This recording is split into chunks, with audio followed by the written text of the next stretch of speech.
Artificial satellite भी आ गई। आपने देखा होगा एलोन मस्क के बारे में आपने सुना होगा, है ना। उसकी जो स्टारलिंक कंपनी है बेसिकली क्या करती है कि आप चाहे पहाड़ों पे हो, आप चाहे जंगलों में हो, कहीं भी हो आप, है ना, उससे फर्क नहीं पड़ता। अगर आपने स्टारलिंक का जो है वाईफाई ले रखा है, आपने उनका सब्सक्रिप्शन ले रखा है, तो आप चाहे पहाड़ों पे हो, कहीं भी हो, XYZ, आपके फोन में नेटवर्क आएंगे, अच्छा नेट आएगा। हम यहाँ पे गुड्स को भी एक जगह से दूसरी जगह ले जाते हैं। ऑब्वियस सी बात है, आपके शहर में आप कहीं भी रहते हो तो वहां पर चीजें कैसे आती हैं, तो ट्रक के थ्रू आती हैं, है ना, जो लॉरीज वगैरह होती हैं उनके थ्रू आती हैं। अच्छा, वाटर ट्रांसपोर्टेशन की अगर हम बात करूं तो भाई ये सबसे सस्ता मींस ऑफ ट्रांसपोर्टेशन, सबसे सस्ता है। तो ये चैप्टर में चिल है, कोई दिक्कत वाली बात नहीं है, बहुत ही इजी चैप्टर है, बहुत ही हलवा चैप्टर है। मैं गारंटी से कहता हूं स्टार्टिंग से लेके एंड तक रहोगे तो एक एक चीज समझ में आएगी आपको। Hello hello hello hello hello, क्या हाल चाल, कैसे हैं आप लोग। तो भैया एक बारी फिर से स्वागत है आप सभी का हमारी इस प्यारी सी माइंड मैप की सीरीज में।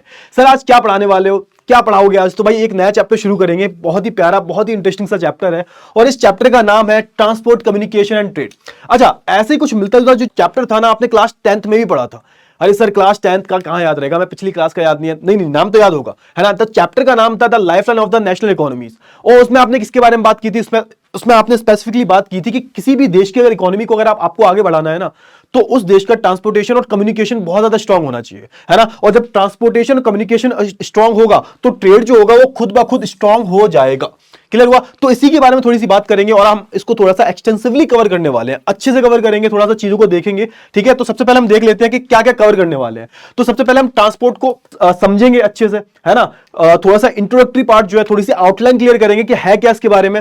अच्छा, उसके बाद क्या बात करेंगे, मोड्स ऑफ ट्रांसपोर्टेशन के बारे में बात करेंगे, कौन कौन से मोड्स होते हैं। तो भाई हम बाय लैंड ट्रैवल करते हैं, लैंड में भी आपका रोड्स आ जाते हैं, रेलवेज आ जाते हैं, क्लियर, वो पाइपलाइंस वगैरह आ जाते हैं, तो ये सारी चीजें आ जाती हैं, इनको हम डिटेल में जो है डिस्कस करेंगे। और उसके बाद फिर आप देखोगे एयर ट्रांसपोर्टेशन हो गया हमारा, एयर के बाद वाटर ट्रांसपोर्टेशन हो गया हमारा, इन सब के बारे में जो हम डिटेल में बात करेंगे। चलिए ठीक है। उसके बाद सारी चीजों को पढ़ने के बाद फिर हम बात करेंगे कम्युनिकेशंस पे, कि भाई कम्युनिकेशन भी कितना जरूरी होता है ट्रेड पर्पस के लिए। तो ये सारे जो टॉपिक्स हैं वो बेसिकली आज हम इस लेक्चर में जो है कवर करने वाले हैं। चलिए, तो अब हम बात करते हैं ट्रांसपोर्ट के बारे में। तो जैसा कि हमने ऑलरेडी पढ़ लिया है, और ट्रांसपोर्ट की हम बात करें तो transportation is the part of service sector, ठीक है। अच्छा, अब क्योंकि मैंने ऑलरेडी आपको बताया है कि जब हम ट्रांसपोर्टेशन की बात करते हैं तो एक पूरी जो इकोनॉमी जो होती है ना, एक पूरी जो इकोनॉमी की लाइफलाइन जो होती है वो किससे चल रही होती है, ट्रांसपोर्टेशन से चल रही होती है। क्लियर हुआ। अब जो ट्रांसपोर्ट है, अब आप जैसे मैं आपकी ही बात कर लूं, ऑब्वियस सी बात है, जब आपको घर से कहीं जाना होगा तो आप किससे जाओगे, सड़क से जाओगे ना कुछ तो बना होगा, है ना। जैसे आपको कहीं जाना है, लेट्स से आपको जो एयरपोर्ट जाना है, एयरपोर्ट किससे जाओगे आप, आपको एयरपोर्ट कैरी करके कौन ले जाएगा। लेट्स से आपने कैब बुक कर ली, है ना, और आपने कैब बुक की और कैब आई आपके घर पे, तो रोड के थ्रू जाओगे। अब ऑब्वियस सी बात है, कैब जो है हवा में तो उड़ेगी नहीं, कैब जो है रोड पे ही तो चलेगी ना, तो कैब आएगी भाई, आपको लेके चली जाएगी। फिर आप कहां जाओगे, एयरपोर्ट पे जाओगे। एयरपोर्ट से आपको कैरी कौन करेगा, लेट्स से आपको मुंबई से दिल्ली आना है ना, मुंबई में हो आप और आपको दिल्ली आना है, तो ऑब्वियस सी बात है आप मुंबई से दिल्ली जल्दी आना चाहते हो, तो इसके लिए आप किसका यूज कर रहे हो, एयर ट्रांसपोर्टेशन का यूज कर रहे हो। क्लियर हुआ। तो अगर मैं बात करूं ट्रांसपोर्ट की, तो हमारा पूरे इकोनॉमी चला, जैसा कि ऑलरेडी मैंने बोला है कि हमारा पूरा जो इकोनॉमी है वो चल कैसे रहा है।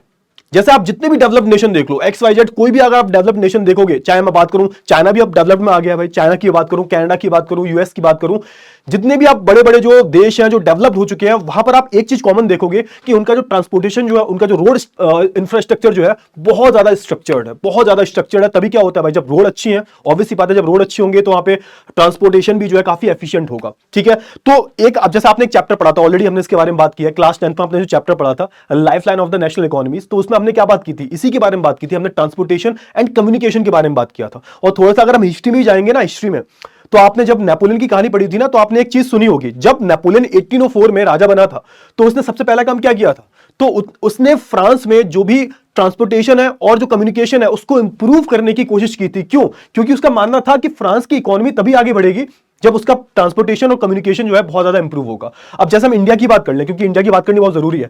अब जो हमारे नितिन गडकरी साहब हैं, उन्होंने बहुत अच्छा काम किया है ना, काफी अच्छे हाईवेज वगैरह बनवा रहे हैं, रोड ऑलमोस्ट अच्छी हो चुकी है और धीरे धीरे वो काम चल भी रहा है। अलग अलग आपको एक्सप्रेस वे हाईवेज देखने को मिल रहे हैं, ठीक है। अब इससे होगा क्या, इससे ऑब्वियस सी बात है हमारी जो इंडियन इकोनॉमी जो है वो तेजी से आगे बढ़ने लगेगी। क्लियर हुआ। चलिए, तो यहीं पर बात कर लेते हैं हम। और हाँ, ये जो चैप्टर की बेटा मैं बात करूं अभी से, तो इस चैप्टर में ऐसा कुछ है नहीं। अगर थोड़ा सा इन जनरल बताऊं ना, अगर आप चैप्टर पूरा लेके बैठोगे ना, खुद से पढ़ोगे ना, तो एक एक चीज आपको समझ में आ जाएगी। इसमें थोड़े से रटने वाली चीजें ज्यादा हैं, जो लर्निंग फैक्ट्स हैं वो बहुत ज्यादा है यहाँ पे, है ना। बस आपको थोड़ा सा बताया जाएगा और आपको थोड़ा सा मैप की हेल्प लेनी पड़ेगी और ये पूरा चैप्टर जो है कंप्लीट हो जाएगा। इसमें कोई कॉन्सेप्ट वाइज चीजें नहीं है, इसमें कुछ फैक्ट्स वगैरह बताए गए हैं, उसकी हम बात करेंगे, कुछ नंबर्स पे हम बात करेंगे, हम बात करेंगे दूसरे देशों में जो है ट्रांसपोर्टेशन कैसा काम करता है, ये सारी चीजें हम चैप्टर में देखने वाले हैं। क्लियर हुआ? चलिए, बहुत अच्छी बात है। तो यहां पे वही बात की जा रही है कि भाई जो ट्रांसपोर्ट जो होता है, ट्रांसपोर्टेशन की हम बात करें, ट्रांसपोर्ट की हम बात करें, तो हमें क्या प्रोवाइड कर रहा है भाई? ऑब्वियस सी बात है, हमें सर्विस प्रोवाइड कर रहा है ना, वो हमें कैरी कर रहा है। एज अ पर्सन की हम बात करें, हमको ले जा रहा है भाई। लोग जो है वो एक जगह से दूसरी जगह जाते हैं, है ना। गुड्स को जो है एक जगह से दूसरी जगह ले जाने का काम किसका होता है? वो भी हमारा ट्रांसपोर्टेशन का होता है। With the help of humans हम यहां पे गुड्स को भी एक जगह से दूसरी जगह ले जाते हैं। ऑब्वियसली बात है, आपके शहर में आप कहीं भी रहते हो तो वहां पर चीजें कैसे आती हैं? तो ट्रक के थ्रू आती हैं, है ना, जो लॉरीज वगैरह होती हैं उनके थ्रू आती हैं। तो XYZ कहीं से तो आती होंगी ना वो, तो इसमें भी किसका रोल है भाई? हमारे ट्रांसपोर्ट का ही यहाँ पे रोल है। क्लियर? वो अलग अलग जो व्हीकल्स होते हैं वो यहाँ पे यूज किए जाते हैं। जैसे हम एंशिएंट टाइम की बात करें, है ना, तो एंशिएंट टाइम में तो हम बहुत सारे एनिमल्स का यूज करते थे। क्लियर हुआ? तो ये सारी जो चीजें यहाँ पर आपको देखने को मिलती हैं। ठीक है, और यहां पे ये भी बोला गया है एक ऑर्गेनाइज सर्विस इंडस्ट्री है अगर हम बात करें तो। ठीक है, अब ये जो अनलोडिंग वाली जो चीजें हैं, लोडिंग वाली चीजें, अनलोडिंग वाली चीजें, डिलीवरी करने वाली चीजें हैं, एक बहुत बड़ी इंडस्ट्री है। आप देखोगे, आप थोड़ा सा अंदर घुस के देखोगे ना, तो ये पूरा एक ऑर्गेनाइज सर्विस सेक्टर है। यहां पे हर चीजें ऑर्गेनाइज्ड है अगर आप देखोगे, क्योंकि अगर ये चीजें ऑर्गेनाइज नहीं होंगी ना तो दिक्कत हो जाएगी। फिर हमारा जो ट्रेड है ना वो ठीक से काम नहीं कर पाएगा। ट्रेड के लिए सबसे पहली कंडीशन यही होती है कि ट्रांसपोर्टेशन एफिशिएंट होना चाहिए। ठीक है, एफिशिएंट होना चाहिए। चलिए, बहुत अच्छी बात है। अच्छा, अब बात कर लेते हैं। अब हम ट्रांसपोर्टेशन की बात तो कर ही रहे हैं, तो ऑब्वियसली बात है हम बात करेंगे मोड्स ऑफ ट्रांसपोर्टेशन। ऑब्वियसली बात है, जब मैं आपसे बोलूं कि अगर आप एक जगह से दूसरी जगह जा रहे हो तो आप कैसे जाओगे सर, है ना। आप कहोगे सर कैसे जाऊंगा? या तो मैं पैदल जाऊंगा। ठीक है सर, पैदल नहीं आना, बहुत दूर है, तो सर मैं तो बाइक से जाऊंगा या फिर मैं अपनी गाड़ी से जाऊंगा। तो गाड़ी किस पे चलेगी? सड़क पे चलेगी। चलो ठीक है सर।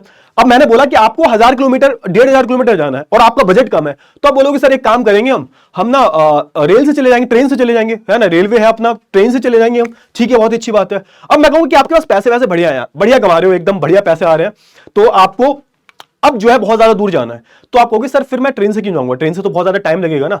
अब एक काम करते हैं सर, मैं एरोप्लेन से चला जाता हूं, 1 या 2 घंटे में पहुंच जाऊंगा। ठीक है, तो कहने का मतलब क्या है कि जब भी अगर मैं बात करूं ह्यूमंस को कैरी करने की बात आती है, गुड्स को कैरी करने की बात आती है, लोडिंग की अनलोडिंग की बात आती है, तो कितने सारे आपको जो है यहां पर ट्रांसपोर्टेशन सिस्टम देखने को मिलते हैं, मोड्स ऑफ ट्रांसपोर्टेशन देखने को मिलते हैं। सिंपल सी बात है। अब यहां पे थोड़ा सा नॉस्टैल्जिया हो गया होगा आपको, सर ये तो क्लास 10th में भी पढ़ा था, तो ये कोई रॉकेट साइंस नहीं है। मैंने क्या बोला, इस पूरे चैप्टर में आप सिर्फ और सिर्फ जो है किसके बारे में बात करोगे? सिर्फ और सिर्फ जो है यहां पर कुछ जो चीजें हैं, कुछ फैक्ट्स जो है उनके बारे में बात करोगे। भाई रूट्स में ये होता है ना, रेलवे में ये होता है, यहां से रेलवे लाइन यहां तक जाती है ना, तो ये सब हम बात करेंगे। थोड़ी सी हिस्ट्री के बारे में बात कर लेंगे कि ये सब शुरू कैसे हुआ, कहां की किस देश की जो रोड नेटवर्क है या फिर रेलवे नेटवर्क जो है काफी एफिशिएंटली काम कर रहा है, तो ये सारी चीजें हम इसमें पढ़ने वाले हैं। क्लियर हुआ? तो हमने इसको 4 टाइप्स में बांट लिया, 4 प्रकार में जो है इसको हमने बांट लिया। एक तो भाई लैंड के थ्रू, है ना, लैंड की हम बात करें, लैंड की अगर हम बात करें तो लैंड में कौन कौन सी चीजें आ जाती है? तो रोड आ जाती है लैंड पे क्या आती है? रोड जो है लैंड पे तो होती है, जमीन पर बनी होती है। और जो रेलवे लाइन होती है वो किस पे होती है? वो भी हमारी कहीं ना कहीं आप बोल सकते हो वो भी लैंड का ही पार्ट हो जाती है, लैंड ट्रांसपोर्टेशन का पार्ट हो जाती है। अच्छा, अगर मैं पाइपलाइन की बात करूं तो पाइपलाइन भी आप बोल सकते हो जमीन के ही अंदर ही होती है,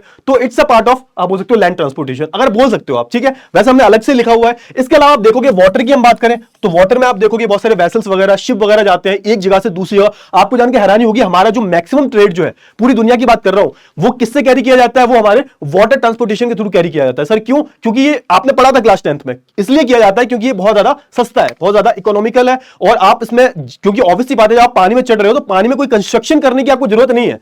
पानी में कंस्ट्रक्शन थोड़ा करनी है, आपको सीधा जहाज उतारना है और आपको जहां ले जाना होगा, जितनी दूरी आपको तय करनी है, आप समुद्र से, सी से, जो भी ओशियन वगैरह होते हैं, वहां से जो आप एक जगह से दूसरी जगह जाते हो, तो यहां पे थोड़ी कॉस्ट आपको कम आती है एज कंपेयर टू अदर जो मोड्स ऑफ ट्रांसपोर्टेशन है। सबसे चीपेस्ट वाला कौन सा होता है हमारा? तो वाटर ट्रांसपोर्टेशन होता है। उसके बाद भाई एयर की बात करें तो आपको कहीं अगर जल्दी जाना है ना, तो आप एयर का इस्तेमाल करते हो, जैसे एयर एम्बुलेंस जाती है कभी कभी, आपने सुना होगा। पाइपलाइन की हम बात करें तो भैया जब जैसे हम कोई स्लरी फॉर्म में कोई चीजें होती हैं, सेमी लिक्विड फॉर्म में कोई चीजें होती हैं, गैस की हम बात करें, हम क्रूड ऑयल की बात करें, तो यहां पर हम जो है पाइपलाइन का यूज करते हैं। क्यों? पाइपलाइन सेफ होती है as compared to the other modes of transportation. अगर आप कोई ऐसी लिक्विड फॉर्म में, सेमी लिक्विड फॉर्म में कोई चीज एक जगह से दूसरी जगह ट्रांसफर कर रहे हो, तो वहां पर जो है आप पाइपलाइन का जो है यूज करोगे। ठीक है, तो आई होप आपको इतनी चीजें जो है वो बहुत अच्छे से क्लियर हो गई होंगी। अच्छा, जब ट्रांसपोर्टेशन की बात आती है ना, तो यहां पर 2 चीजें आती हैं। एक तो होता है इंटर रीजनल ट्रांसपोर्टेशन। अब इंटर रीजनल ट्रांसपोर्टेशन में क्या होता है कि आप एक रीजन से दूसरे रीजन में जा रहे हो। लेट्स से आपको यूपी से महाराष्ट्र में जाना है, तो ये क्या हो जाएगा? बेसिकली आप देखोगे ये हो जाएगा इंटर रीजनल ट्रांसपोर्टेशन हो जाएगा। या फिर आप बोल सकते हो कि आपको जो है इंडिया से चाइना जाना है, तो ये भी इंटर रीजनल ट्रांसपोर्टेशन हो जाएगा। क्यों? क्योंकि यहां पर रीजन चेंज हो रहा है। और दूसरा होता है इंट्रा रीजनल ट्रांसपोर्टेशन या फिर इंट्रा रीजन ट्रांसपोर्ट। इसमें क्या होता है बेसिकली कि आप विद इन अ रीजन आप जो मूव कर रहे हो, जैसे फॉर एग्जांपल मैंने बोला कि आपको यूपी के अंदर ही मूव करना है, आपको आगरा से नोएडा आना है, तो आगरा भी यूपी में है, नोएडा भी यूपी में है। आगरा से आपको लखनऊ जाना है, लखनऊ भी यूपी में है, और हमारा जो आगरा है वो भी यूपी में है। तो ये क्या हो गया, ये इंट्रा रीजनल ट्रांसपोर्टेशन हो गया। तो ये ट्रांसपोर्टेशन जो होते हैं दो तरह के होते हैं। इसके अलावा हम बात करें सारे ट्रांसपोर्टेशन की बात करें, अगर हम किसको छोड़ दें, हम पाइपलाइंस को छोड़ दें, ऑब्वियस सी बात है पाइपलाइंस में जो है पैसेंजर कैरी नहीं करेंगे। तो सारे जो ट्रांसपोर्टेशन की हम बात करें, whether it is ship, it is air, it is water, है ना, और इट इज रोड, तो यहां पर ये सारी जो ट्रांसपोर्टेशन होते हैं पैसेंजर्स को भी जो है कैरी करते हैं, ठीक है, एक्सेप्ट पाइपलाइन। अब पाइप के अंदर से थोड़ा जाओगे यार, ठीक है, तो पाइपलाइन इसमें इंक्लूडेड नहीं है। क्लियर हुआ? चलिए अब देखोगे यहां पर क्या होता है, हर जगह जो है आपको अलग अलग प्लेसेस मिल जाएंगे, जिसको हमने पढ़ा था, आपको अगर याद होगा नोट्स के बारे में पढ़ाया था कि मैंने क्या बोला था आपको कि हर जगह क्या होते हैं, प्लेसेस होते हैं, है ना, इनको क्या बोलते हैं, इनको नोट्स बोलते हैं। अब ये क्या होते हैं, एक दूसरे से कनेक्टेड होते हैं, है ना, ये एक दूसरे से कनेक्टेड होते हैं, क्या बोलते हैं, लिंक्स बोलते हैं, एक दूसरे से कनेक्टेड होते हैं।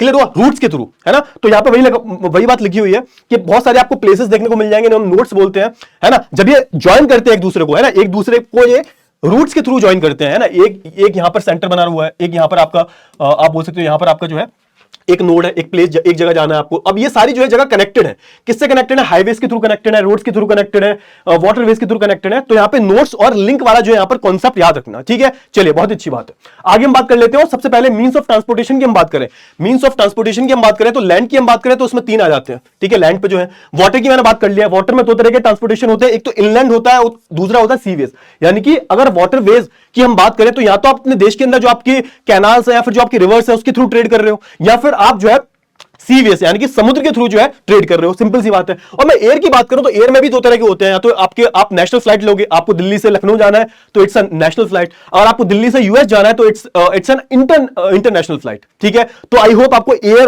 एयर वाटर और लैंड में जो है डिफरेंशिएट करना आ गया होगा। ऑब्वियस सी बात है, इट्स अ वेरी मतलब मैं क्या बताऊं, ये तो बच्चों वाली चीज है। अगर मैं किसी 5 साल के बच्चे को भी पूछूंगा ना कि बेटा ये बताओ कि एयर ट्रांसपोर्टेशन, लैंड ट्रांसपोर्टेशन और वाटर ट्रांसपोर्टेशन में डिफरेंस क्या है, तो वो भी बता देगा, है ना, थोड़ा शब्दों पे जाके वो भी बता देगा लॉजिकली, ठीक है। चलिए बहुत अच्छी बात है। अब सबसे पहले हम बात कर लेते हैं, एक एक करके सबके बारे में बात करेंगे। सबसे पहले हम बात कर लेते हैं लैंड ट्रांसपोर्ट के बारे में। आपको लग रहा है बहुत ज्यादा तेज पढ़ा रहा हूं, तो बेटा एक काम करना 0.5x की स्पीड कर लेना, क्योंकि इसमें ऐसा कुछ है नहीं रॉकेट साइंस, आधी चीजें तुम ऑलरेडी पढ़ के आए हुए, ठीक है। तो थोड़ा सा कुछ अंडरस्टैंडिंग हो जाएगी आपकी। अगर आपको मैप देखना आता है, थोड़ा सा रटने की क्षमता है आप में, क्योंकि आपको कुछ नाम याद करने पड़ेंगे आपको, तो ये चैप्टर में चिल है, कोई दिक्कत वाली बात नहीं है, बहुत ही इजी चैप्टर है, बहुत ही हलवा चैप्टर है। मैं गारंटी से कहता हूं स्टार्टिंग से लेकर एंड तक रहोगे तो एक एक चीज समझ में आएगी आपको, ठीक है। चलिए अगर लैंड ट्रांसपोर्टेशन के बारे में बात करूं तो यहां पर क्या होता है भाई, यहां पर जो है एक से दूसरी जगह पर जो है सर्विस गुड्स और सर्विसेज का जो है मूवमेंट हो रहा है, आप जो है किसी को सर्विस दे रहे हो। क्लियर हुआ? चलिए अच्छा, मैं एंशिएंट टाइम की बात करूं तो पहले क्या चलते थे, पहले प्लैंकिंग चलते थे। प्लैंकिंग का मतलब क्या होता है, तो आपने देखा होगा पहले वो जो मूवीज वगैरह में देखा होगा, डोली वगैरह उठ के जाती थी, है ना, पालकी जिसे हम बोलते थे। तो पालकी वाले लोग बहुत अमीर हुआ करते थे, तो होता क्या था बेसिकली, पालकी में जो है दुल्हन जा रही है या फिर उसकी फ्रेंड्स जा रही है या फिर कोई और जा रहा है, और पालकी को जो है 4 लोग कैरी कर रहे हैं। तो ये एंशिएंट टाइम पे हुआ करता था। क्लियर हुआ? फिर आप देखोगे यहां पर एनिमल्स वगैरह का भी यूज होना, मुल्स का, हॉर्सेस का, कैमल्स का। तो आप देखोगे ये जो एनिमल्स का यूज हो रहा है ना, तो हर जगह की जो क्लाइमेटिक कंडीशन है उनके अकॉर्डिंग हो रहा है। जैसे फॉर एग्जांपल आप जैसे मिडिल ईस्ट में जाओगे तो मिडिल ईस्ट में आपको घोड़े कम मिलेंगे, आपको वहां पे ऊंट बहुत ज्यादा मिलेंगे, तो वहां पे ऊंट का इस्तेमाल हो रहा है। किसी ठंडी जगह पे आप जाओगे, जैसे नॉर्थ अमेरिका वगैरह चले जाओ, तो वहां पे रेनडियर लोग पालते हैं, है ना, वो जो वुल्फ होते हैं ना, वो जो कैरी करते हैं, आपने देखा होगा मूवीज में वो। तो बहुत सारे जानवर जो है ये भी एक मोड्स ऑफ ट्रांसपोर्टेशन की तरह यूज होते थे, ठीक है। चलिए लैंड पे चलने के लिए। क्लियर हुआ? है ना, बहुत जगह जो है डॉग्स को, है ना, डॉग्स को, रेनडियर को, जो जहां पर ठंड बहुत ज्यादा पड़ती है वहां पर, जैसे नॉर्थ अमेरिका की हम बात करें, कुछ जगह आप साइबेरिया में चले जाओ तो वहां पे आपको देखने को मिल जाएगा। इंडिया में हम बात करें तो टांगे वगैरह, बुलॉक्स वगैरह जो होते हैं वो, है ना, बुलॉक्स वगैरह जो होते हैं, पुल कार्ड्स जो होते हैं, जिनको पुल किया जाता है, खींचा जाता है, तो वो सारी जो चीजें आपको जो यहां पर देखने को मिल जाएंगी। चलिए बहुत अच्छी बात है। अगर मैं बात करूं इसका इवोल्यूशन कैसे हुआ, ये तो मैं हिस्ट्री की बात कर रहा था ना, पहले क्या चलता था, लेकिन अगर मैं इसकी इवोल्यूशन की बात करूं तो यहां पर आप देखोगे कि 18वीं सेंचुरी आते आते आप जब देखोगे यूरोप में इंडस्ट्रियलाइजेशन हो जाता है, तो यहां पे इंडस्ट्रियलाइजेशन के पीछे का जो सबसे मेन जो चीज जो थी वो क्या थी कि भाई चीजें जो है मशीनों से बनने लगी। और मशीनें बनी कैसे, तो सबसे पहले हमारा जो है स्टीम इंजन बन जाता है ना। जेम्स वाट भाई साहब जो होते हैं, जेम्स वाट की हम बात करें तो ये बना देते हैं 18वीं सेंचुरी के लगभग, और स्टीम इंजन बनने के बाद आप देखोगे सब कुछ बदल जाता है। हमारा जो मीनिंग जो होता है ट्रांसपोर्टेशन का, लैंड ट्रांसपोर्टेशन का, वो कंप्लीटली जो है चेंज हो जाता है ना। फिर उसके बाद आप देखोगे धीरे धीरे कंबंशन इंजन जो है वो बन जाता है, और कंबंशन इंजन के बाद आप देखोगे कि रोड ट्रांसपोर्टेशन पूरी तरह से जो है रिवॉल्यूशनराइज हो जाता है। अब देखोगे कि जब स्टीम इंजन बना तो स्टीम इंजन के बाद देखोगे आप क्या बन गई, ट्रेन बन गई हमारी, है ना, रेल बन गई हमारी पूरी की पूरी, है ना। और पहली रेल की हम बात करें कहां चली थी, तो इंग्लैंड में। इंग्लैंड की हम बात करें तो आप देखोगे 1825 में, है ना, स्कॉटलैंड से लेके डार्लिंगटन तक किसकी बात हो रही है? नॉर्थ इंग्लैंड की बात हो रही है। सबसे पहले जो ट्रेन जो है चलाई गई थी, और जैसी ट्रेन का आविष्कार हो जाता है ट्रेन बन जाती है, क्योंकि देखो पहले इंजन का आविष्कार हुआ, उसके बाद जो है क्या हुआ, उसके बाद जो आप देखोगे ट्रेन बन गई हमारी। अब ट्रेन बन गई तो ट्रेन कैसे चल रही है? तो स्टीम इंजन की मदद से चल रही है। फिर आप धीरे धीरे देखोगे थोड़ा सा और जो है यहाँ पे इवॉल्व होना शुरू होगा, और यहाँ पे फिर कंबंशन इंजन जो है इसका जो है यहाँ पर इन्वेंशन हो जाएगा। उसके बाद आप देखोगे पूरी तरह से जो है रिवॉल्यूशनाइज कर देगा। क्लियर हुआ? चलिए उसके बाद हम बात करें तो आप देखोगे कुछ जो लैंड ट्रांसपोर्ट में आप देखोगे पाइपलाइंस वगैरह, पाइपलाइन भी जो है आप लैंड का ही पार्ट मानो। उसके बाद रोपवे की हम बात करें, रोपवे आपने देखा है ना, ये देखो पहाड़ों में आपको देखने को मिल जाएगा। आपने पहाड़ों में देखा होगा या फिर आपने जो है मूवीज में देखा होगा। इसको ध्यान से देखो फटाफट से। ये क्या होता है भाई, ये जमीन पर जो पोल लगे होते हैं, इन पर जो है लंबे लंबे जो है बहुत मोटे मोटे वायर्स लगे होते हैं, और इस पर आप देखोगे पूरी बस टाइप जो स्ट्रक्चर जो होता है ना, बॉक्स पूरा जो होता है, इसमें पैसेंजर्स को जो है कैरी किया जाता है, सामान को भी कैरी किया जाता है। तो ये पहाड़ी जो इलाके होते हैं, इनकी ट्रेन थोड़ी ऊंची नीची होती है, सिंक्लाइन एंटीक्लाइन थोड़ी ज्यादा होती है, ट्रेन थोड़ी सी यहाँ पर एक जैसी नहीं होती। पहाड़ों की बात कर रहा हूं मैं माउंटेन्स की बात कर रहा हूं। उस एरिया में जो है, ऐसे एरियाज में आप देखोगे यहां पर रोपवेज का जो इस्तेमाल किया जाता है। So it is the means of transportation. हम बात करें तो लैंड का ही पार्ट है, ठीक है। तो ये सारी जो चीजें हैं वो हो जाती है। तो सबसे पहले सबसे इंपॉर्टेंट जो मींस ऑफ ट्रांसपोर्टेशन है उसकी हम बात कर लेते हैं, हम रोड्स की बात कर लेते हैं, ठीक है। अब रोड्स बहुत इंपॉर्टेंट हो जाती है, ऑब्वियस सी बात है। देखो रोड जो है, रोड पे सारे डिपेंडेंट है। अब सोच के देखो, आप कहीं जा रहे हो, ऑब्वियस सी बात है, जैसे मान के चलो आपको ट्रेन लेनी है, आपकी ट्रेन है 6 बजे की, तो आप घर से कैसे जाओगे? घर से तो कार से, बाइक से, है ना, उबर ओला किसी से तो जाओगे ना। तो उसके लिए सड़क पे ही चलेगी ना वो। अब सोच के देखो, आपके घर के सामने सड़क है ही नहीं, कुछ भी नहीं है, बड़ा सा नाला है, तो फिर कैसे जा पाओगे आप? तो जो दूसरे मींस ऑफ ट्रांसपोर्टेशन है, लाइक मैं बात करूं एयर की बात करूं, ट्रेन की बात करूं, रेलवे की बात करूं, है ना, किसी की भी बात करूं, उसको कनेक्ट करने का काम कौन करता है? तो भाई ये हमारी रोड नेटवर्क ही करती है। और स्पेशली जो आप देखोगे ना, ये काफी इकोनॉमिकल भी होता है। ऑब्वियस सी बात है, आप ट्रेन से जाओगे तो ज्यादा पैसे लगेंगे, आप एयर से जाओगे तो ज्यादा पैसे लगेंगे, लेकिन आप बस से जा रहे हो, है ना, बाय रोड जा रहे हो आप, तो थोड़े पैसे कम खर्च होंगे। तो ये शॉर्ट डिस्टेंस को कवर करने के लिए जो है सबसे बेस्ट ट्रांसपोर्टेशन क्या होता है? तो हमारा रोड ट्रांसपोर्टेशन होता है, ठीक है। इसके अलावा आप देखोगे फ्राइट ट्रांसपोर्ट भी होता है, यानी कि जो सामान होता है, सामान को भी इधर से उधर ले जाया जाता है। बहुत सारी जो लॉरियाज होती हैं, है ना, लॉरीज होती हैं, यानी कि ट्रक वगैरह जो होते हैं, वो सामान को बड़ी दूर दूर तक जो है ले जाते हैं थ्रू रोड। क्लियर हुआ? चलिए, बहुत ही अच्छी बात है। अच्छा, रोड की हम बात करें तो रोड में भी कुछ स्टेप्स होते हैं। जैसे आप देखोगे एक होती है मेटल्ड रोड। अब मेटल्ड रोड की हम बात करें तो यहां पे आप देखोगे कि इनमें प्रॉपर तरीके से इनको जो है प्रॉपर तरीके से बनाया जाता है, प्रॉपर इंजीनियर्स वगैरह आते हैं, कंक्रीट, है ना, अच्छा डामर, अच्छी क्वालिटी का सामान जो इस्तेमाल किया जाता है। आप देखोगे मोस्टली जो हमारे हाईवेज वगैरह होते हैं, एक्सप्रेसवे वगैरह जो होते हैं, उनको हम मेटल रोड्स में जो है आप देखोगे काउंट करते हैं। क्लियर हुआ? अच्छा, अब इनमें क्या होता है कि भाई थोड़ा बहुत जो वेदर चेंज होता है, बारिश वगैरह होती है, तो ये झेल जाते हैं। अब ज्यादा कुछ फ्लड वगैरह आ गया तो यहां पर दोनों जो है मेटल्ड और अनमेटल्ड ये पूरा वॉश ऑफ हो जाते हैं। लेकिन अगर हम बात करें थोड़ा बहुत वेदर चेंज हो रहा है, बारिश वगैरह होती है, तो उसमें जो है मेटल्ड रोड जो होती है वो इंटैक्ट रहती है। लेकिन अगर मैं बात करूं अनमेटल्ड रोड की, अब अनमेटल्ड रोड की हम बात करें, इसमें कच्ची सड़कें जो होती हैं या फिर जिसमें बहुत अच्छा मटेरियल यूज नहीं किया गया, वो होती है छोटी छोटी जो गिट्टी होती है, उसको इस्तेमाल किया गया है, तो हमारी अनमेटल्ड रोड हो जाएंगी। आपने देखा होगा गांव में बहुत सारी अनमेटल्ड रोड आपको देखने को मिल जाएंगी। अब होता क्या है, जब बारिश वगैरह आती है ना, तो उसमें ये जो रोड है ना अनमेटल्ड वाली, ये पूरी तरह से खराब हो जाती है। या फिर ऐसा भी हो सकता है कि कभी कभी रेनी सीजन होता है। अब रेनी सीजन में होता यह है कि भाई हमारी जो ऐसी सड़कें जो होती है अनमेटल्ड वाली, है ना, जो क्या होती है, जो अनमोटरेबल होती है। अनमोटरेबल का मतलब क्या होता है कि जिन पर जो है मोटर से चलने वाले वाहन जो होते हैं, व्हीकल जो होते हैं, जो मोटर से चलते हैं, इंजन से चलते हैं, वो प्रॉपर्ली नहीं चल पाते। तो ऐसी जो सड़कें जो होती है ना, वो क्या होती है, ये खराब हो जाती है, डिस्ट्रॉयड हो जाती है जब थोड़ा सा सीजन चेंज होता है। क्लियर हुआ? तो यहां पे सीरियसली वो क्या हो जाती है, हैंडीकैप्ड हो जाती है ड्यूरिंग द हैवी रेन। किसकी बात कर रहा हूं मैं अनमेटल रोड की बात कर रहा हूं। और यहां पे ऐसा नहीं है कि वेदर, ये जो मेटल रोड है बिल्कुल इंटैक्ट रहती है। अगर ज्यादा ही कंडीशन खराब है तो इसके भी जो है खराब होने के चांसेस जो है रहते हैं। क्लियर हुआ? चलिए, बहुत अच्छी बात है। अब देखोगे यहां पे जब क्वालिटी की बात आती है, रोडों की क्वालिटी की बात आती है, तो यहां पे डेवलप्ड नेशन जो है, लाइक अमेरिका की बात करूं, ऑस्ट्रेलिया की बात करूं मैं, है ना, मैं चाइना की भी बात करूं, अब तो चाइना को भी मैं काउंट करता हूं डेवलप्ड में, क्योंकि इट्स अ डेवलप्ड नेशन।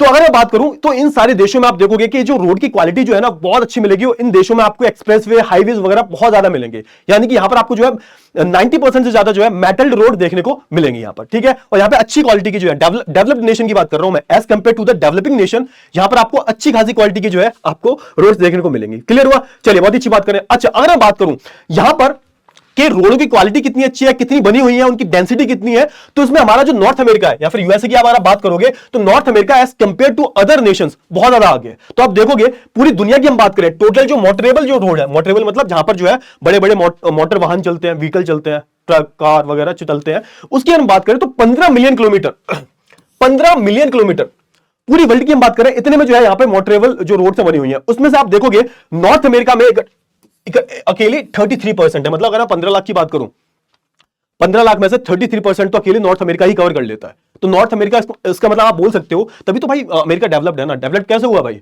मैंने बोला था ना, किसी भी देश का अगर रोड स्ट्रक्चर अच्छा है, रोड इंफ्रास्ट्रक्चर बहुत अच्छा है, तो वहां पर प्रॉपर तरीके से जो है ट्रेड होगा, और जब ट्रेड होगा तो ऑब्वियस सी बात है उनकी जो इकोनॉमी जो होगी वो ग्रो करेगी। तो वहां की इकोनॉमी है, देखो सोच के देखो ना, 15 मिलियन किलोमीटर बना रखा है, इन विच नॉर्थ अमेरिका सेपरेटली अकाउंटेड 33% जो है वो अकेला नॉर्थ अमेरिका ले जाता है। क्लियर हुआ? अच्छा, अब यहां पे ये बोला गया है कि भाई नॉर्थ अमेरिका जो है, ऑल्दो नॉर्थ अमेरिका के पास थोड़ा सा व्हीकल्स भी ज्यादा है, तो ऑब्वियसली बात है जो रजिस्टर्ड व्हीकल्स जो है वो आप देखोगे यहां पे नॉर्थ अमेरिका के पास बहुत ज्यादा है as compared to the West Europe. तो अगर यहां पे बोला जाए American compared to the West Europe registered the highest number of vehicles as well as the highest road density. अब जैसे आप देखोगे ना कि जैसे हम कंपेयर करें अमेरिका को यूरोप से, यूरोप में भी उनका भी अच्छा डेंसिटी, अच्छी खासी जो है रोड डेंसिटी है, लेकिन अगर मैं बात कंपेयर करूं तो यहां पे आपको रजिस्टर्ड व्हीकल जो है अमेरिका में बहुत ज्यादा देखने को मिलेंगे, नॉर्थ अमेरिका में। ये तो प्रॉपर डेवलप्ड है, न्यूयॉर्क वगैरह, कैलिफोर्निया, टेक्सास वगैरह सब इधर ही आते हैं।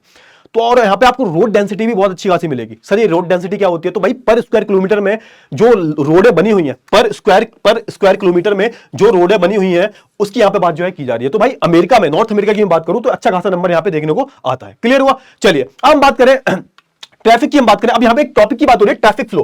ट्रैफिक फ्लो की बात क्या होती है? तो यहां पे सिंपल सा बात है कि देखो over the period of time जब सड़कें बहुत ज्यादा बनेंगी नहीं और रजिस्टर्ड व्हीकल की संख्या बढ़ जाएगी, ऑब्वियसली बात है लोगों के पास पैसा आ रहा है, और जब लोगों के पास पैसा आ रहा है तो क्या कर रहे हैं लोग, जो है गाड़ियां खरीदने पर लग गए हैं। और जब गाड़ियां खरीदेंगे तो ऑब्वियसली बात है गाड़ी से ही चलेंगे, और जब वो गाड़ी से चलेंगे तो ऑब्वियसली बात है सड़कों पर जो है ट्रैफिक जाम तो लगेगा। और जब ट्रैफिक जाम लगता है तो यहां पे क्या अगर होता है? तो यहां पे कंजेशन अगर होता है, कंजेशन मतलब बहुत ज्यादा जो है घिचपिच शुरू हो जाती है ना। आप देखोगे ना एक मुठभेड़ शुरू हो जाती है यहां पे, आपने देखा होगा, जैसे नोएडा चले जाओ आप, बेंगलुरु चले जाओ आप, गुड़गांव चले जाओ, शाम के 6 से 9 बजे के बाद इतना ट्रैफिक होता है कि एकदम कंजेशन पैदा हो जाता है। ठीक है, ऐसा लगता है कि सब एक दूसरे पे टकरा रहे हैं, एकदम बहुत ज्यादा जो है हौच पौच हो जाती है। तो यहां पे उस चीज की बात की गई है। तो इस पूरे कॉन्सेप्ट को हम बोलते हैं ट्रैफिक फ्लो, है ना। तो रिसेंट ईयर में आप देखोगे जैसे जैसे रोड नेटवर्क बढ़ा है वैसे वैसे आप देखोगे यहां पर ट्रैफिक भी जो है, ट्रैफिक से रिलेटेड जो समस्याएं हैं वो भी आपको जो है देखने को मिल जाती है। तो ऑब्वियसली बात है रोड बढ़ेंगी, व्हीकल्स बढ़ेंगे, और जब व्हीकल्स बढ़ेंगे तो ऑब्वियसली बात है ट्रैफिक भी यहां पर बढ़ेगा। चलिए बहुत अच्छी बात है, आगे हम बात कर लेते हैं। अब हाईवेज के बारे में बात कर लेते हैं। हाईवेज बेसिकली होते क्या है? तो एक तरह के मेटल रोड होते हैं, इनको जो है प्रॉपर तरीके से बनाया जाता है। मेटल रोड है, इनमें अच्छी मटेरियल का यूज किया गया है, प्रॉपर कंक्रीट का इस्तेमाल किया गया है, अच्छे डामर का इस्तेमाल किया गया है। और इनकी हम बात करें तो आप देखोगे, अच्छा, और ये 80 मीटर तक वाइड हो सकते हैं ना, इनकी चौड़ाई जो है कितनी हो सकती है भाई? आप देखोगे 80 मीटर तक हो सकती है, 80 मीटर चौड़े हो सकते हैं। क्लियर हुआ? इसमें बहुत सारी चीजें आती हैं, लाइक आपके अलग अलग जो ट्रैफिक लेन्स होते हैं, जो बच्चे शहर में रहते होंगे जानते होंगे, ट्रैफिक लेन्स होते हैं, ब्रिजेस होते हैं, फ्लाईओवर्स होते हैं, है ना। और ये सारी जो चीजें हैं जो यहाँ पर आपको जो है देखने को मिलती हैं। क्लियर हुआ? चलिए आगे बात कर लेते हैं। अब जैसे यहाँ पे थोड़ा सा ना देख के चलना कि यहाँ पे बाहर के देशों की ज्यादा बात की गई है। जैसे मैं बात करूं नॉर्थ अमेरिका की, अब नॉर्थ अमेरिका की हम बात करें तो यहाँ पे जो हाईवेज है ना बहुत ज्यादा है। नॉर्थ अमेरिका में सबसे ज्यादा हाईएस्ट नंबर ऑफ यहां पे हाईवेज आपको देखने को मिल जाएंगे, डेंसिटी बहुत हाई है यहां पे। आप देखोगे ना with in every 20 kilometre distance from a highway, तो यहां पे आपको देखने को मिलेगा हर 20 किलोमीटर में। सोच के देखो जरा, बहुत बड़ी बात है ये, है ना। तो 0 कितनी यहां पे डेंसिटी देखने को मिलेगी आपको? 0.65 किलोमीटर की जो है यहां पर आपको पर स्क्वायर किलोमीटर की आपको रोड डेंसिटी देखने को मिलेगी। यहां पे जो रोड है वो आप देखोगे 0.6 किलोमीटर पर स्क्वायर किलोमीटर रोड डेंसिटी की बात करो, विच इज वेरी हाई। ठीक है, तो यहां पे देखो highways density is high about 0.65 kilometre पर स्क्वायर किलोमीटर।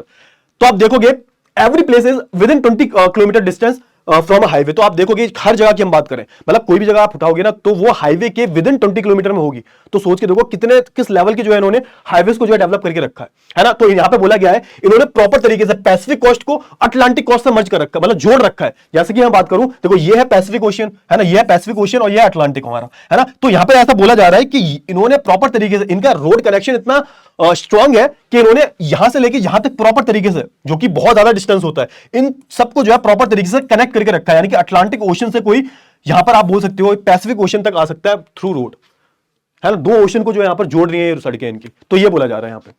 क्लियर हुआ? चलिए, है तो यहां पे कुछ जगहों के नाम, जगहों के नाम की बात की जा रही है। जैसे कि आप देखोगे ना वैनकूवर की हम बात करें, है ना, ये जो जगह है किससे कनेक्टेड है? तो न्यू फाउंडलैंड से कनेक्टेड है। ये सब कहां पर आती है? तो हमारी अमेरिका वाले पार्ट में ही आ जाती है। तो ऐसे को बोला गया जाता है, ऐसी रोडों को बोला जाता है ट्रांस कैनेडियन हाईवे। अच्छा, ट्रांस का मतलब क्या होता है? जैसे हम यहां पे कनाडा की बात हो रही है, तो कनाडा की हम बात करेंगे तो कनाडा में आप देखोगे तो यहां पर प्रॉपर तरीके से जो बड़े बड़े शहर हैं इनके, जैसे हम बात करें वैनकूवर की बात करें, न्यू फाउंडलैंड की हम बात करें, तो ये प्रॉपर तरीके से जुड़े हुए हैं। अच्छा, ट्रांस का मतलब क्या होता है? ट्रांस कैनेडियन हाईवे, अच्छा देखो, जब भी किसी शब्द के आगे ना ट्रांस लग जाए तो ट्रांस का सिंपल सा मतलब होता है कि जब ये किसी दो बड़ी बड़ी जगहों को आपस में जोड़ रही है, या फिर किसी दो बड़े ओशन को आपस में जोड़ रही है, या फिर आप बोल सकते हो किसी दो बड़े बड़े पार्ट को जो है आपस में जोड़ रही है, तो उसको हम ट्रांस लगा देते हैं, मतलब बहुत बड़े लेवल पर।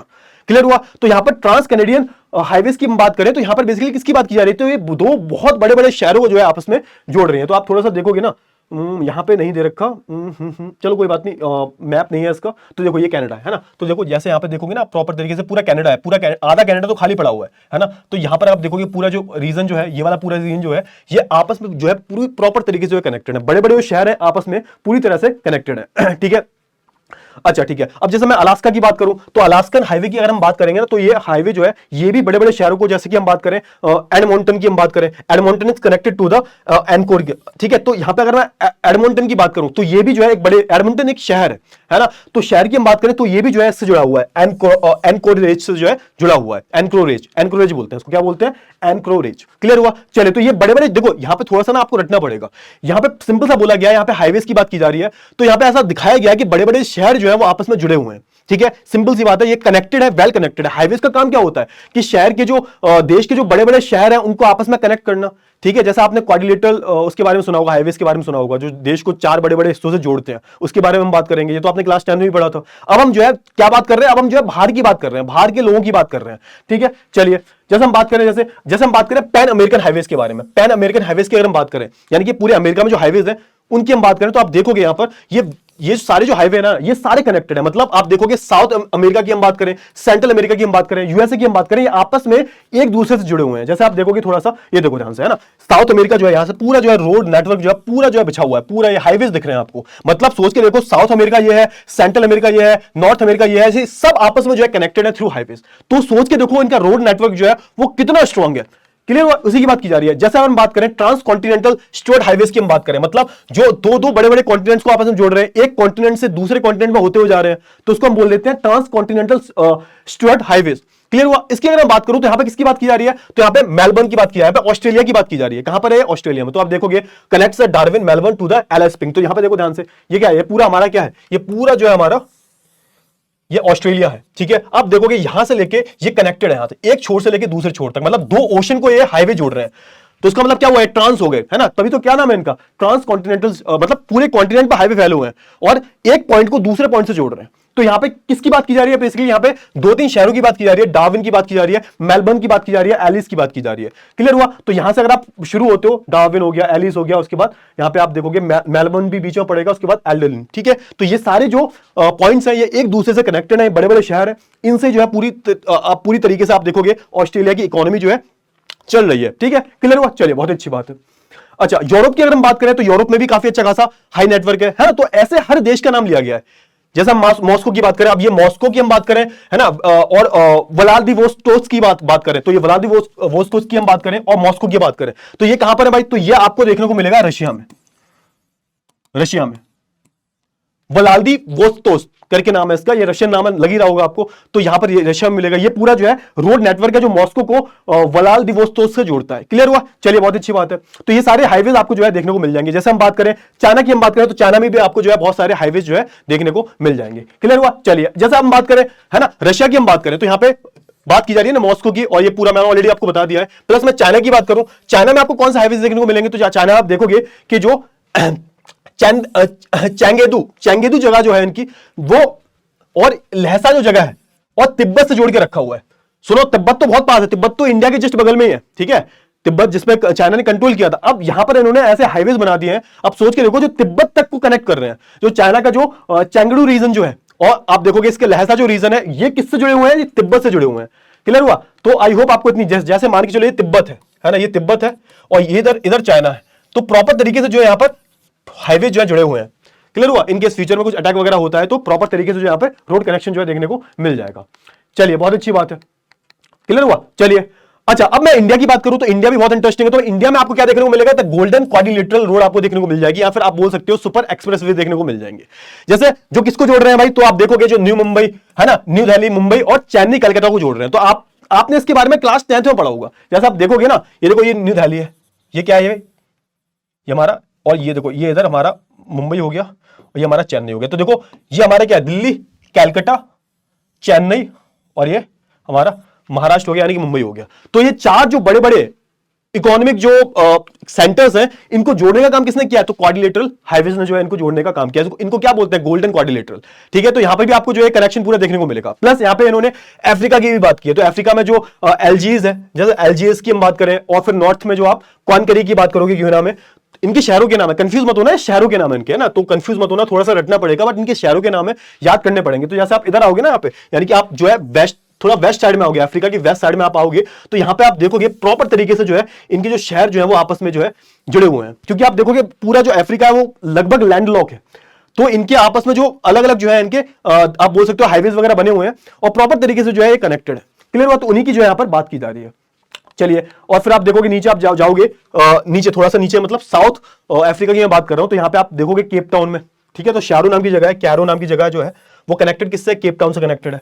तो ये किसकी बात हो रही है? तो बेसिकली ये नीचे वाले पार्ट की बात हो रही है, यानी कि नीचे वाले जो यहाँ पे ये वाला जो स्ट्रक्चर है ना अफ्रीका का, ये वाला नीचे वाला हिस्सा जो है इसकी बात की जा रही है यहाँ पे। ठीक है, तो थोड़ा सा देखो आपको मैप की तरफ ध्यान देना पड़ेगा, बाकी सारी चीजें क्लियर हो जाएंगी आपको। चलिए, अब बात कर लेते हैं किसके बारे में? बॉर्डर रोड्स के बारे में बात कर ले। अच्छा, बॉर्डर रोड्स के बारे में बात करूं तो सिंपल सा मतलब है, इसका मतलब आपने क्लास 10 में ही पढ़ा था। बॉर्डर रोड्स का सिंपल सा मतलब होता है कि जो बॉर्डर पे आपकी रोड बने हुए हैं, अभी बॉर्डर पे रोड बनाए क्यों गए हैं? तो ऑब्वियसली बात है, इसका जो मेन पर्पस होता है ना वो होता है सेफ्टी पर्पस के लिए। अब सोच के देखो, फ्यूचर में कोई हम पे अटैक कर दे या कुछ बात हो जाए, तो ऑब्वियसली बात है वो जो रोड्स हैं उसके थ्रू ही सब कुछ होगा। समझ में आया? और दूसरा रीजन क्या होता है कि देखो उधर जो है रिमोट एरियाज में थोड़ी पॉपुलेशन कम होती है। अब वहां पे जो लोग हैं बेचारे लोकल में रहते हैं, तो वो कैसे रहेंगे बिना सड़कों के? वो वहां पे कैसे रहेंगे? ऑब्वियसली बात है वो माइग्रेट कर जाएंगे। तो बॉर्डरों पे पॉपुलेशन बढ़ाने के लिए, क्योंकि देखो बॉर्डर पे पॉपुलेशन होनी चाहिए, अगर बॉर्डर पे पॉपुलेशन नहीं है तो प्रॉब्लम हो जाएगी, वहां पे कोई रहेगा नहीं, तो वहां पे सर्विलेंस के लिए कौन रहेगा? तो वहां पे लोकल पॉपुलेशन का रहना जरूरी है। अब वहां पर ज्यादा पॉपुलेशन रहती नहीं है, लेकिन जितनी रहती है उसके लिए भी तो सड़कें बनवानी है ना। ठीक है, तो पहला हो जाता है यहाँ पे सेफ्टी पर्पस, है ना। और इसको बनवाता क्यों कौन है? तो इसको BRO, है ना BRO, BRO, border road organisation, इनको बनवाती है। क्लियर हुआ? तो आपको ये थोड़ा सा याद होना चाहिए। क्लियर हुआ ना? समझ में आया या नहीं आया? तो भाई जो रिमोट एरियाज जो होते हैं उनको, यानी कि जो हिली एरियाज जो होते हैं, बॉर्डर वाले एरियाज होते हैं, उनको मेन सिटी से जोड़ने का काम इनका ही होता है। क्लियर हुआ? यानी कि वो किसी गांव में रह रहे हैं, सोच के देखो, रिमोट एरिया बहुत ऊपर है, पहाड़ों पर है, तो अब सोच के देखो उधर चाइना का बॉर्डर भी है, तो उधर तो सड़कें बनानी पड़ेंगी ना, सेफ्टी पर्पस के लिए बनानी पड़ेंगी, डिफेंस पर्पस के लिए बनानी पड़ेंगी। तो इन सारे पर्पस के लिए जो है हमारा बॉर्डर रोड ऑर्गेनाइजेशन जो होता है वो बॉर्डर रोड्स को बनवाता है। चलिए, बहुत अच्छी बात है। अब बात कर लेते हैं रेलवे के बारे में। अच्छा, रेलवे के बारे में बात करूं तो रेलवे सबसे बेस्ट किस चीज के लिए होता है? कि जब आपको बहुत ज्यादा दूर दराज जाना है, आपका बहुत ज्यादा बजट नहीं है, कम बजट है, दूर जाना है, और यहां पर या फिर आपके पास बहुत ज्यादा बल्कि सामान है, बहुत बड़े लेवल पर जो आपके पास सामान है, और आपको ट्रेड के पर्पज से एक जगह से दूसरी जगह भेजना है, लेकिन आपको जो है क्या करना है? आपको बहुत दूर भेजना है, और आपके पास पैसे भी कम है, तो थोड़ा सा इकोनॉमिकल भी होता है, और आप देखोगे ये जो है सबसे ज्यादा एफिशिएंट भी होता है। जैसे हम बहुत बड़े बड़े देशों की बात करें, मैं यूएस की बात करूं, मैं खासकर रशिया की बात करूं, तो रशिया में रोड से ज्यादा तो ट्रेन का इस्तेमाल किया जाता है, क्योंकि वहां पर रशिया तो बहुत बड़ा है ना। अगर हम वर्ल्ड की बात करें, सबसे बड़ा रशिया है, और रशिया की अगर हम बात करेंगे तो रशिया में आप देखोगे कि एक छोर से दूसरे छोर में जाने के लिए ना घंटों घंटों लग जाते हैं। तो वहां पे ट्रेन का नेटवर्क जो है ना, जो रेलवे नेटवर्क जो है ना, बहुत अच्छे से बिछा हुआ है वहां पर, तो इसके बारे में भी हम बात करेंगे। ठीक है ना। अगर मैं रेलवे की बात करूं तो रेलवे इंडिया में कब आई थी? तो 1853 में आई थी, है ना। पुणे टू वो अपने जो मुंबई टू थाने शायद, है ना, इसके बीच में दौड़ाई गई थी ना। तो इसके आप देखोगे थोड़ा सा, तो यहां पर हम बात करें इंडस्ट्रियलाइजेशन को आगे बढ़ाने में ट्रेन का बहुत बड़ा योगदान रहा है ना। तो आज आप देखोगे जहां पर बहुत ही ज्यादा हाईली इंडस्ट्रियलाइज्ड जो एरिया जो होते हैं वहां, और बहुत ज्यादा अर्बनाइज जो एरिया होते हैं वहां पर, आप जहां पर, या फिर ये बोल सकते हो जहां पर जिस एरिया में मिनरल रिच रिसोर्सेज जो होते हैं उनको कैरी करने के लिए वहां पर रेलवे नेटवर्क आपको देखने को मिल जाएगा। क्योंकि देखो हम रोड से कैरी नहीं कर सकते, है ना, रोड से हम बल्कि चीजें जो है बहुत बड़ी मात्रा में कैरी नहीं कर सकते, उसके लिए या तो आप शिप का यूज करोगे। अगर आप देश के अंदर ही कर रहे हो तो आपको क्या करना पड़ेगा? आपको जो है रेलवे नेटवर्क को जो है स्प्रेड करना ही पड़ेगा, और कोई दूसरा ऑप्शन नहीं है ना, और कोई जो है दूसरा ऑप्शन आपको जो है देखने को नहीं मिलेगा। तो इसी की जो है यहां पर बात की जा रही है। क्लियर हुआ? तो उसके लिए जो आप देखोगे, या फिर आप देखो इंडस्ट्रियलाइजेशन पर्पस की बात कर लो, या फिर आपको हम बात करें थोड़ा सा एग्रीकल्चर पर्पस की बात कर ले हम, है ना। जैसे हम बात करें ग्रेन्स को ले जाना है ना, टिम्बर ले जाना है, कुछ भी एक्सवाइजेड कुछ भी कैरी करवाना है, चाहे मैं एग्रीकल्चर पर्पस के लिए बात करूं, चाहे मैं इंडस्ट्रियलाइजेशन की बात करूं, किसी के लिए बात करूं, चाहे मैं मिनरल रिसोर्सेज की बात करूं, तो उसके लिए जो हम ट्रेन का इस्तेमाल करते हैं, रेलवे का इस्तेमाल करते हैं। चलिए, अब जैसे बात करें रेलवे की, जब हम बात करते हैं ना, तो यहां पे आपने एक टर्म सुना होगा गॉजेस, है ना। तो गॉजेस का मतलब कुछ भी नहीं होता। जो पटरी जो होती है ना, पटरी जो होती है, इनकी जो लेंथ जो होती है, चौड़ाई जो होती है इनकी, है ना, लेंथ की बात नहीं कर रहा, विड्थ की बात कर रहा हूं। उनकी जो चौड़ाई जो होती है उसमें जो वो होते हैं, काफी ज्यादा वैरी करती है वो। जैसे देखोगे ना आप, एक में इतनी जो है इतनी इसकी चौड़ाई है, देखो ध्यान से देखो, है ना, एक में थोड़ी सी ज्यादा है, एक में थोड़ी सी इससे भी ज्यादा है, एक में इससे भी ज्यादा है। तो इसको हम क्या बोलते हैं? इसको हम गॉजेस बोलते हैं, है ना। और ये वेरी करते हैं, ये वेरी करते हैं। आप देखोगे इंडिया में ये जो गॉजेस होते हैं वेरी करते हैं, ट्रेन भी अलग अलग साइजेस की दौड़ती है। ऐसा नहीं है कि एक साइज की ट्रेन आप हर पटरी पे दौड़ा दोगे, नहीं ऐसा नहीं होता, क्योंकि गॉजेस जो होते हैं वो डिफरेंट डिफरेंट होते हैं। ऑब्वियस सी बात है, जो छोटा होगा तो ट्रेन का साइज भी छोटा होगा। अब इसका फायदा क्या होता है, जैसे जितना बड़ा गॉज होगा उतनी ज्यादा जो है आप सामान को, इतनी ज्यादा पैसेंजर्स को जो है आप कैरी कर सकते हो। तो यहां पे उसी की बात की जा रही है, क्लियर हुआ। तो ये वेरी करता है 1.5 मीटर, है ना। स्टैंडर्ड की हम बात करें 1.44 मीटर, है ना। इनकी अगर हम बात करें तो आपको ऐसे गॉजेज वगैरह जो है देखने को मिल जाएंगे। छोटे वाले जो होते हैं वो 1 मीटर के होते हैं, तो ये सब आपको जो है देखने को मिल जाएंगे। जो स्टैंडर्ड गॉजेज जो होते हैं वो आपको कहां देखने को मिलेंगे, जो यूके वगैरह जो डेवलप्ड नेशन जो है वहां पर आपको जो है बड़े साइज के जो है गॉजेज देखने को मिल जाएंगे। ठीक है, साइज क्यों होता है, साइज का मतलब यही होता है कि साइज अगर गॉज का बड़ा है, अगर वो चौड़ाई बहुत ज्यादा है उसकी, तो ऑब्वियस सी बात है उस पर बड़े आप साइज की जो है ट्रेन दौड़ा सकते हो। क्लियर हुआ, चलिए बहुत अच्छी बात है। अच्छा, अगर हम बात करें commuter trains are very popular, है ना, इन यूके। अच्छा, कम्यूटर का मतलब क्या है यहाँ पर, what do you mean by commuter, जो पैसेंजर को कैरी करते हैं, है ना, जो पैसेंजर को कैरी करती हैं, जो डेली बेसिस पे कैरी करती हैं। फॉर एग्जांपल दिल्ली मेट्रो, तो दिल्ली मेट्रो में आप देखते हो ना, वो कम्यूटर ट्रेन है ना, वो जो है डेली बेसिस पे आपको कैरी करती है। मुंबई में चले जाओ तो मुंबई में वो जो ट्रेन है वो कैसी है, वो कम्यूटर ट्रेन है। क्लियर हुआ। तो ये आपको इंडिया को छोड़ के आपको देखोगे आप, है ना, इंडिया में तो होता ही होता है, उसके अलावा आप देखोगे यूके में, यूएसए में, जापान में, ये सारी जगह जो आपको देखने को यहाँ पे कम्यूटर ट्रेन आपको देखने को मिल जाती है। क्लियर हुआ, चलिए। अच्छा, अगर मैं बात करूं पूरी दुनिया में, पूरे जैसे मैं बात करूं पूरा कितनी जो है ये रेलवे लाइनें वगैरह बिछी हुई हैं, कितनी पटरियां बिछी हुई हैं, तो यहां पे बहुत बड़ा एक नंबर दिया गया है, 30 lakh kilometre of the railway open for the traffic in the world. तो भाई पूरे मैं वर्ल्ड की बात कर रहा हूं। क्लियर हुआ। अच्छा, अगर हम बात करें यूरोप की, तो यूरोप में जो है आप जो रेलवे नेटवर्क देखोगे, ऑब्वियस सी बात है ये जो रेलवे शुरू हुई थी यूरोप से ही शुरू हुई थी, है ना, इंग्लैंड से। मैंने बताया था ना 1825 में। तो यहां पर आप देखोगे ना यूरोप के देशों में देखोगे काफी अच्छा खासा जो है इन्होंने रेलवे नेटवर्क को जो है स्प्रेड करवा रखा है। कितना है भाई, तो देखोगे they are about 4,40,000 kilometre of railway. तो ये बहुत बड़ा नंबर है ना। तो आप देखोगे यहाँ पर अलग अलग मल्टी ट्रैक मिल जाएंगे आपको। बेल्जियम, जैसे हम बेल्जियम की बात करें तो Belgium has the highest density. और रेलवे डेंसिटी की हम बात करें तो पर स्क्वायर किलोमीटर में कितनी पटरियां बिछी हुई हैं, कितने रेलवे नेटवर्क बिछा हुआ है, तो इसके मामले में आप देखोगे बेल्जियम बहुत आगे है। क्लियर हुआ ना। तो यहाँ पे देखोगे density of 1 kilometre of railway for every 6.5 square kilometre. तो भाई आप देखोगे एवरी 6.5 स्क्वायर किलोमीटर में 1 किलोमीटर में तो आप 1 किलोमीटर का तो आपको रेलवे ट्रैक यहाँ पे देखने को मिल जाएगा। तो आप काफी अच्छी खासी जो है यहाँ पर आपको डेंसिटी देखने को मिलेगी पूरे यूरोप में। चलिए बहुत अच्छी बात है। अच्छा, अब यहाँ पे क्या है देखो कि बहुत सारी ट्रेन जो है, बहुत सारी जो रेलवे नेटवर्क जो है वो अलग अलग बड़े बड़े इलाकों को जोड़ रहे हैं, अलग अलग कॉन्टिनेंट्स तक को जोड़ रहे हैं।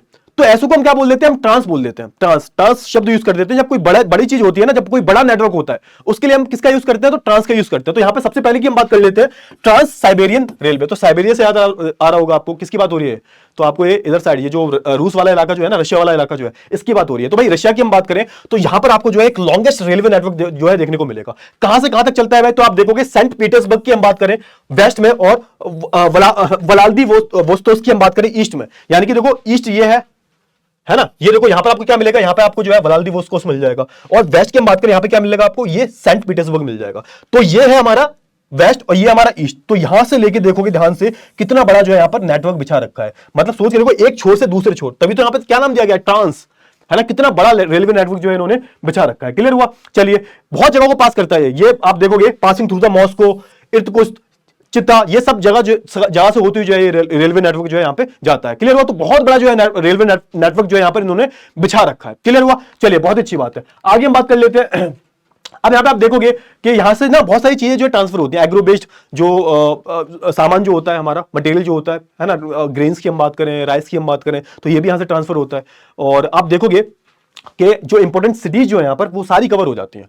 ठीक है, तो ये एक बहुत बड़ा आप बोल सकते हो एक ट्रेडिंग प्लेटफॉर्म भी है। यहाँ पे अच्छी खासी चीजें जो है वो क्या करी जाती हैं, उनको ट्रेड भी किया जाता है, सामान का, एग्रो बेस्ड की हम बात करें या फिर मिनरल्स की हम बात करें, सारी जो चीजें यहाँ पे आप देखोगे प्रॉपर तरीके से ट्रेड होती हैं। अच्छा, हम किसकी बात करेंगे, ट्रांस कैनेडियन रेलवे की बात करेंगे।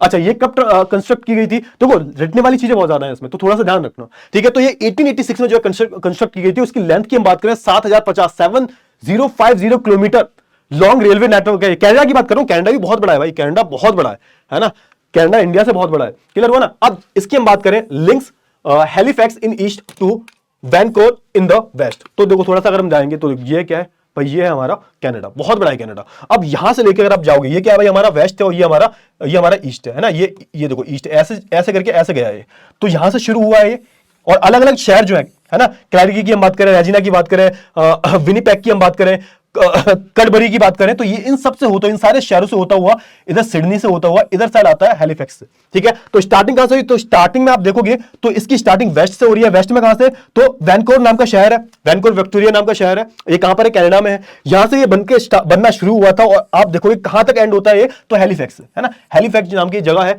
कनाडा में ही है, दोनों कनाडा में। तो इन दोनों को जोड़ने का काम कौन कर रहा है? तो भैया ये वाला पूरा जो रेलवे नेटवर्क है वो कर रहा है। इसको हम क्या बोलते हैं? तो इसको हम बोलते हैं ट्रांस कैनेडियन रेलवे। क्लियर हुआ? समझ में आया? हाँ या ना? है ना? तो आप देखोगे क्या क्या चीजें यहां पे ट्रांसफर की जाती है। तो वीट की हम बात करें, मीट की हम बात करें, तो ये सारी चीजें यहां से एक्सपोर्ट भी की जाती हैं। समझ में आया? चलिए, बहुत अच्छी बात है। चलिए आगे बढ़ते हैं भाई। अब बात कर लेते हैं the union and Pacific railway के बारे में। The union and Pacific railway, अच्छा इसकी हम बात करें तो किसकी बात की जा रही है यहां पर? तो बेसिकली यहां पर बात की जा रही है यूएस की, है ना। स्पेशली मैं बात करूं एक सबसे बड़े शहर की, न्यूयॉर्क, बहुत डेवलप्ड शहर है।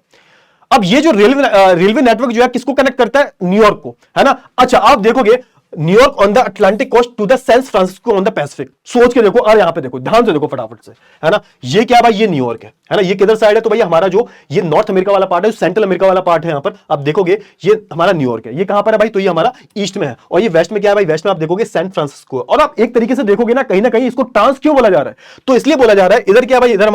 इधर हमारा पैसिफिक ओशियन है, इधर हमारा अटलांटिक ओशियन है। ठीक है, तो यहां पे वही बात हो रही है। क्लियर हुआ? तो पैसिफिक कोस्ट को ये जो है कहीं ना कहीं आप देखोगे जो आगे का जो रास्ता है, पैसिफिक कोस्ट हमारी ये है, ये हमारा पैसिफिक ओशियन हो जाएगा इधर, है ना। और इधर साइड जो है कहीं ना कहीं इधर जो है आप जाओगे तो ये वाली जो कोस्ट लाइन जो है ना, इसको जो है कनेक्ट कर रही है। क्लियर हुआ? अटलांटिक ओशियन की बात हो रही है। ठीक है, तो यहां पे इसी की जो है बात यहां पर की जा रही है। तो देखो, New York on the Atlantic coast to the San Francisco on the Pacific coast, है ना। अटलांटिक कोस्ट हमारा ये है, ये अटलांटिक कोस्ट है, मतलब नियर बाय अटलांटिक कोस्ट है। देखो यहाँ पे ध्यान से, ठीक है, ये इधर जो है हमारा अटलांटिक कोस्ट है और इधर जो है हमारा पैसिफिक कोस्ट है। इसको जोड़ने का काम ये नेटवर्क पूरा जो है कर रहा है। बीच में बहुत सारे शहर आते हैं, शिकागो वगैरह, है ना, यान्स, शिकागो, क्लीवलैंड। ठीक है, तो ये सारी जो जगह को जो है जोड़ते हुए जाता है। क्लियर हुआ? चलिए, बहुत अच्छी बात है। तो देखो कहां से पास होते हुए जाता है, तो आप जगह का नाम पढ़ सकते हो, क्लीवलैंड, शिकागो, ओमाहा, इवांस, तो इन जगह जो होते हुए जो है जाता है। क्लियर हुआ? चलिए, बहुत अच्छी बात है। अब बात कर लेते हैं किसके बारे में? एक और बड़े नेटवर्क के बारे में बात कर लेते हैं। इसका नाम क्या है? The Australian transcontinental railway. समझ गए ना? ट्रांस का मतलब क्या है कि बहुत बड़े बड़े जगहों को जो है जोड़ने का काम कर रहा है। कोई दो बहुत बड़े बड़े शहरों को जोड़ने का काम कर रहा है, दो कॉन्टिनेंट्स को जोड़ने का काम कर रहा है, उसको हम उसके नाम के आगे हम ट्रांस लगा देते हैं। क्लियर हुआ? चलिए, तो अगर हम बात करें इसका, आप कहोगे सर इंडिया में नहीं है, तो बेटा इंडिया में अभी डेवलपमेंट चल रहा है, इंडिया में भी आपको बनते हुए फ्यूचर में दिखाई देंगी सारी चीजें। अच्छा, अगर मैं बात करूं ऑस्ट्रेलिया की, अच्छा ये कैसे भागती है भाई? तो ये वेस्ट टू ईस्ट भागती है ना, वेस्ट टू ईस्ट। अब देखोगे साउथ पार्ट की हम बात करें तो ये पर्थ, है ना, कॉन्टिनेंट में फ्रॉम पर्थ से चलती है ये on the west coast to Sydney on the east. तो भैया पर्थ एक शहर है, कहां पर है? ऑस्ट्रेलिया में। तो देखो ये सारे जो नाम है ना, अजीब से नाम नहीं है, शहरों के नाम है। जिन देश की मैं बात कर रहा हूं, कनाडा की, ऑस्ट्रेलिया की, यूएस की, रशिया की, तो इन शहरों के नाम है, कंफ्यूज मत होना। तो देखो पर्थ से चलती है। पर्थ कहां पर है भाई? तो यहां पर देखोगे ना वेस्ट में।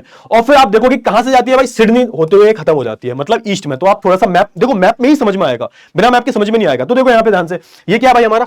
तो ये हमारा वेस्ट है ना, ये हमारा वेस्ट में क्या पर्थ है, और ये क्या हमारा ईस्ट है, ईस्ट में क्या हमारा सिडनी है।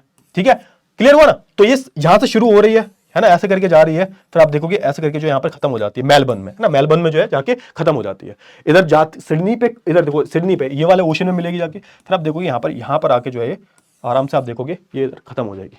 क्लियर हुआ? समझ में आया? हाँ या ना? जल्दी से। अच्छा ठीक है, तो यहाँ पे सारी चीजें बात होगी। Another north south line connected the Adelaide and Alice Spring and to be joint later to the Darwin Birdum link. तो इसका जो है शायद इसमें बताया नहीं गया, इस वाले उसमें नहीं बताया गया, बट कोई बात नहीं। उसकी बात हो रही है, दूसरे रेल नेटवर्क की बात हो रही है जो नॉर्थ टू साउथ जाता है, यानी कि ऐसे जाता है नॉर्थ टू साउथ, यानी कि हमारा ये नॉर्थ है और ये हमारा साउथ है, तो ये कुछ ऐसे जाता होगा, ऐसे करके ये ऐसे करके जो है ये नेटवर्क जाता होगा, नॉर्थ टू साउथ जाता होगा, है ना। इसमें आप देखोगे ये एल्डेलाइट एंड एलिस को जो है कनेक्ट करती है to be joint later to the Darwin Birdum link. Clear हुआ? ये ऑस्ट्रेलिया की ही बात की जा रही है। चलिए, ब्रिदुम लिंक। चलिए आगे बात करते हैं। अच्छा, अब बात कर लेते हैं किसके बारे में? द ओरिएंट एक्सप्रेस के बारे में बात कर लेते हैं। द ओरिएंट एक्सप्रेस के बारे में बात कर लेते हैं। अच्छा, यहां पर क्या बात हो रही है, किस चीज की बात हो रही है? तो ये यूरोप के अलग अलग हिस्सों को जोड़ने की बात हो रही है। द ओरिएंट एक्सप्रेस में आप देखोगे ना, अलग अलग हिस्सों को जोड़ने की बात हो रही है। आप देखो यहाँ पे लंदन से यहाँ पे चले, लंदन से फिर यहाँ पे आए कहां पर? लंदन तो इधर साइड पड़ जाएगा हमारा, इधर, है ना, ये ब्रिटेन वाला इलाका हो गया। ठीक है, लंदन की हम बात करें, फिर पेरिस में आएगा। ठीक है, फिर पेरिस से होते हुए आप देखोगे फ्रांस से होते हुए, मतलब पेरिस तो फ्रांस में ही है, फिर आप देखोगे इधर स्विट्जरलैंड होते हुए, इधर देखो इधर ये इंसबर्ग आ गया। ये सारे यूरोपियंस है। फिर आप देखोगे वेनिस आ जाएगा, है ना, ऑस्ट्रिया से होते हुए ये इस्तांबुल पे जाके जो है खत्म होती है ना। तो आप देखोगे बहुत बड़ा रेलवे नेटवर्क है यहाँ पे, है ना, the line runs from the Paris to Istanbul passing through the Strasbourg, Munich, अरे अलग अलग जो बीच में जो शहर पड़ रहे हैं ना, अलग अलग जो शहर पड़ रहे हैं उनकी बात हो रही है ना। स्ट्रासबर्ग की हम बात करें, मुनीच की हम बात करें, वेना की हम बात करें, वेना कहां पर है, ऑस्ट्रिया में आ जाता है ना। बुडापेस्ट की हम बात करें, है ना, बेलग्रेड की हम बात करें, तो इन सब से होते हो जाता है। क्लियर हुआ? अच्छा, इससे फायदा क्या हुआ है भाई? तो भैया यहां पे बोला गया है कि देखो जो 10 दिन की जर्नी थी ना, वो सिर्फ कितने दिन की रह गई है? 4 दिन की रह गई है। इस रेलवे नेटवर्क के बाद 10 दिन की जर्नी जो है सिर्फ 4 दिन की रह गई है। क्लियर हुआ? चलिए, बहुत अच्छी बात है। अब कौन कौन सी चीजें जाती हैं आप देखोगे तो अलग अलग चीजें जाती हैं। फॉर एग्जांपल जैसे हम बेल्जियम बीच में आता है, तो देखो आप चीज की हम बात करें, वाइन की हम बात करें, बैकॉन की बात करें, ओट्स की हम बात करें। बैकॉन बेसिकली मीट होता है, वो जो पॉक टाइप होता है ना, उसको हम बोलते हैं। ओट्स की हम बात करें, फूड्स की हम बात करें, मशीन की हम बात करें, सारी जो चीजें मशीनरी वगैरह जाती हैं। चलिए, बहुत अच्छी बात है। अब बात कर लेते हैं वाटर ट्रांसपोर्टेशन के बारे में। अच्छा, वाटर ट्रांसपोर्टेशन की अगर हम बात करूं तो भाई ये सबसे सस्ता मींस ऑफ ट्रांसपोर्टेशन, सबसे सस्ता है ना। जैसा आप देखोगे ये सबसे चीपेस्ट है। क्यों? क्योंकि ऑब्वियस सी बात है कि इसको मेंटेनेंस के लिए कुछ चाहिए नहीं होता। अब वाटर में सीधे जो है आप स्विम करते हुए जा रहे हो ना, मतलब वो जो शिप है वो वाटर से फ्लो करता हुआ जाएगा। अब उसमें कुछ कंस्ट्रक्शन की जरूरत हो ना, आपको सिर्फ शिप को कंस्ट्रक्ट, आपको सिर्फ वेसल बनाने की जरूरत है, शिप को बनाने की जरूरत है, और आपको कुछ भी कंस्ट्रक्ट करने की जरूरत नहीं है। जैसे आपको सड़क के मामले में सड़क बनानी पड़ती है, रेलवे में आपको पूरा जो है रेलवे नेटवर्क बिछाना पड़ता है, तो उसमें पैसा लगता है। इसलिए सबसे चीपेस्ट मोड्स ऑफ ट्रांसपोर्टेशन है। क्लियर हुआ? पैसे भी कम लगते हैं। इसको हमने 2 पार्ट्स में डिवाइड कर लिया, सी रूट में और इनलैंड वाटरवे में। क्लियर हुआ? चलिए, बहुत अच्छी बात है।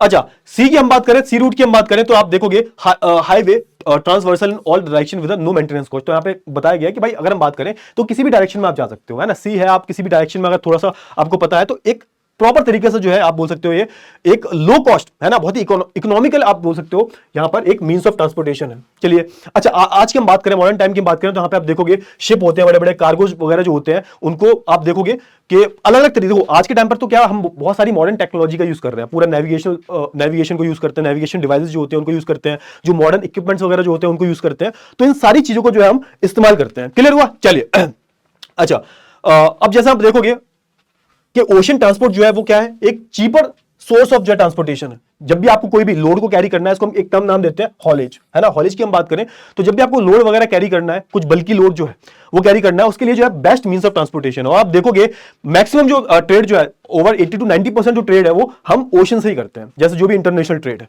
क्लियर हुआ? चलिए, बहुत अच्छी बात है। अच्छा, अब बात कर लेते हैं थोड़ा सी रूट के बारे में। बहुत ही फेमस सी रूट है। तो हम देखो यहाँ पे बस वही सीन है, यहाँ पे सिर्फ जो है किसका खेल है, सिर्फ आपको मैप का खेल है। आप अगर मैप समझ गए ना तो कुछ नहीं करना, बस रखने वाली चीजें हैं, ठीक है। और कुछ चीजें आपको याद रखनी है, यही एग्जाम पर्सपेक्टिव से आपकी 12th की बात करूं, मैं सीयूटी की बात करूं, उसके लिए बहुत इंपॉर्टेंट है।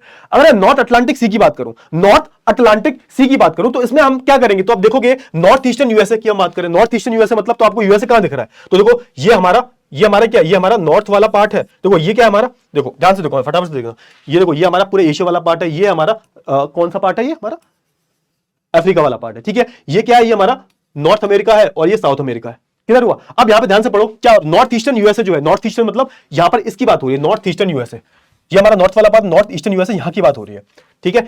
North eastern USA and north western Europe. North western Europe कहां पर है भाई, नॉर्थ वेस्टर्न यूरोप कहां पर है, तो आप देखो कि यूरोप कहां पर है, यूरोप यहां पर है ना, ये देखो यहां पर है नॉर्थ, है ना, ये है यहां पे नॉर्थ वेस्टर्न यूरोप है। तो ये कहां से कहां तक जाता होगा आप देखोगे, तो देखो and north western Europe, it is the busiest in the world and also called big trunk route. तो इसको हम बिग ट्रंक रूट भी बोलते हैं। तो आप देखोगे कैसे कैसे जाएगा ये, तो ध्यान से देखना, ये ऐसे जाएगा, निकलेगा यहां से और ऐसे करके जो है आप देखोगे ये ऐसे कुछ होता हो जाएगा, ठीक है। यहां से जो यूरोप से जुड़ता है ना प्रॉपर, तो ये north eastern USA, north eastern की हम बात करें। ओके सुनो थोड़ा सा रुक जाओ, थोड़ी सी मिस्टेक हो गई है, हाँ, ये नॉर्थ ईस्टर्न की बात हो रही है ना, तो देखो ये साउथ अमेरिका है, ये नॉर्थ अमेरिका है, तो नॉर्थ ईस्ट की बात करें तो इधर की बात हो रही है, हाँ अब सही है। तो ये वाले रूट को इस वाले रूट को जोड़ने का काम है ना, ये हमारा क्या यूरोप है, तो वही तो बोल रहे हैं north eastern USA and north western Europe. अब ये यूरोप है पूरा, अब यूरोप का नॉर्थ वेस्ट वाला पार्ट कौन सा है, तो ये वाला पार्ट है, ठीक है। तो ये हमारा कौन सा वाला पार्ट हो गया, ये हमारा नॉर्थ ईस्टर्न वाला पार्ट हो गया यूएसए का। तो यूएसए को इस पार्ट से इस पार्ट के जोड़ने का काम कौन कर रहा है,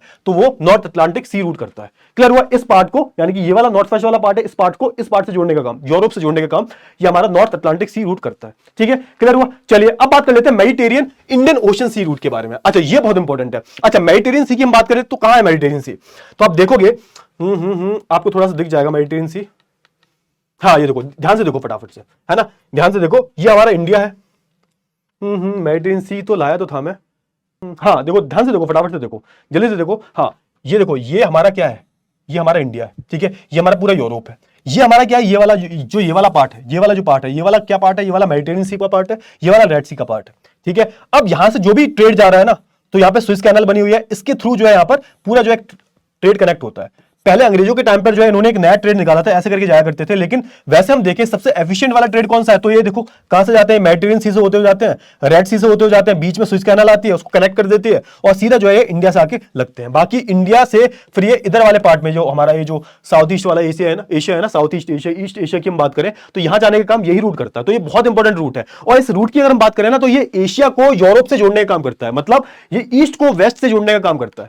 ठीक है, तो थोड़ा सा आई होप आपको जो है क्लियर हो गया होगा। ठीक है, ये पढ़ लेना, वही लिखा हुआ है, ये क्लियर हुआ। तो ये जो बाकी के जो पोर्ट्स हैं, जैसे लाइक मैं बात करूं इंडिया की बात करूं, मुंबई, कोलंबो और ये सिंगापुर की भी इवन बात करूं, तो यहाँ यहीं की बात की जा रही है। ठीक है ना, ये यहीं की जो है बात की जा रही है, समझ में आ गया। तो मेडिटेरियन इंडियन ओशन की बात करें तो यहाँ पे मेडिटेरियन को रेड सी से जोड़ा जा रहा है। उसके बाद आप देखोगे इंडिया और बाकी के जो साउथ ईस्ट एशिया के जो देश है या फिर ईस्ट एशिया के जो देश है उनसे जोड़ा जा रहा है। ठीक है, चलिए अब बात कर लेते हैं Cape of Good Hope sea route. Cape of Good Hope sea route की हम बात करें तो ये कैसे जाता है, तो आप देखो ना, ध्यान से देखना आप, ये वाला जो सी रूट है ना, ये लंदन से इधर से है ना, ये जो वाला पार्ट है, ये वाला पार्ट यानी कि जो हमारा नॉर्थ वेस्ट यूरोप वाला पार्ट है, इसको इससे जोड़ने का काम जो है, ये क्या है हमारा, ये अफ्रीका है, ये क्या है, ये केप ऑफ गुड होप है इधर, है ना, इधर से तो होते हुए गया था ना वास्को डी गामा, याद हो अगर आपको, है ना, इंडिया इधर से तो होके ठीक है आया था ना। तो अब वही बात हो रही है, ये आप देखोगे कि जो हाईली इंडस्ट्रियल वेस्टर्न यूरोप जो है और आप वेस्ट अफ्रीका की बात करोगे, इसको जोड़ने का काम कौन करता है, वेस्ट अफ्रीका को, और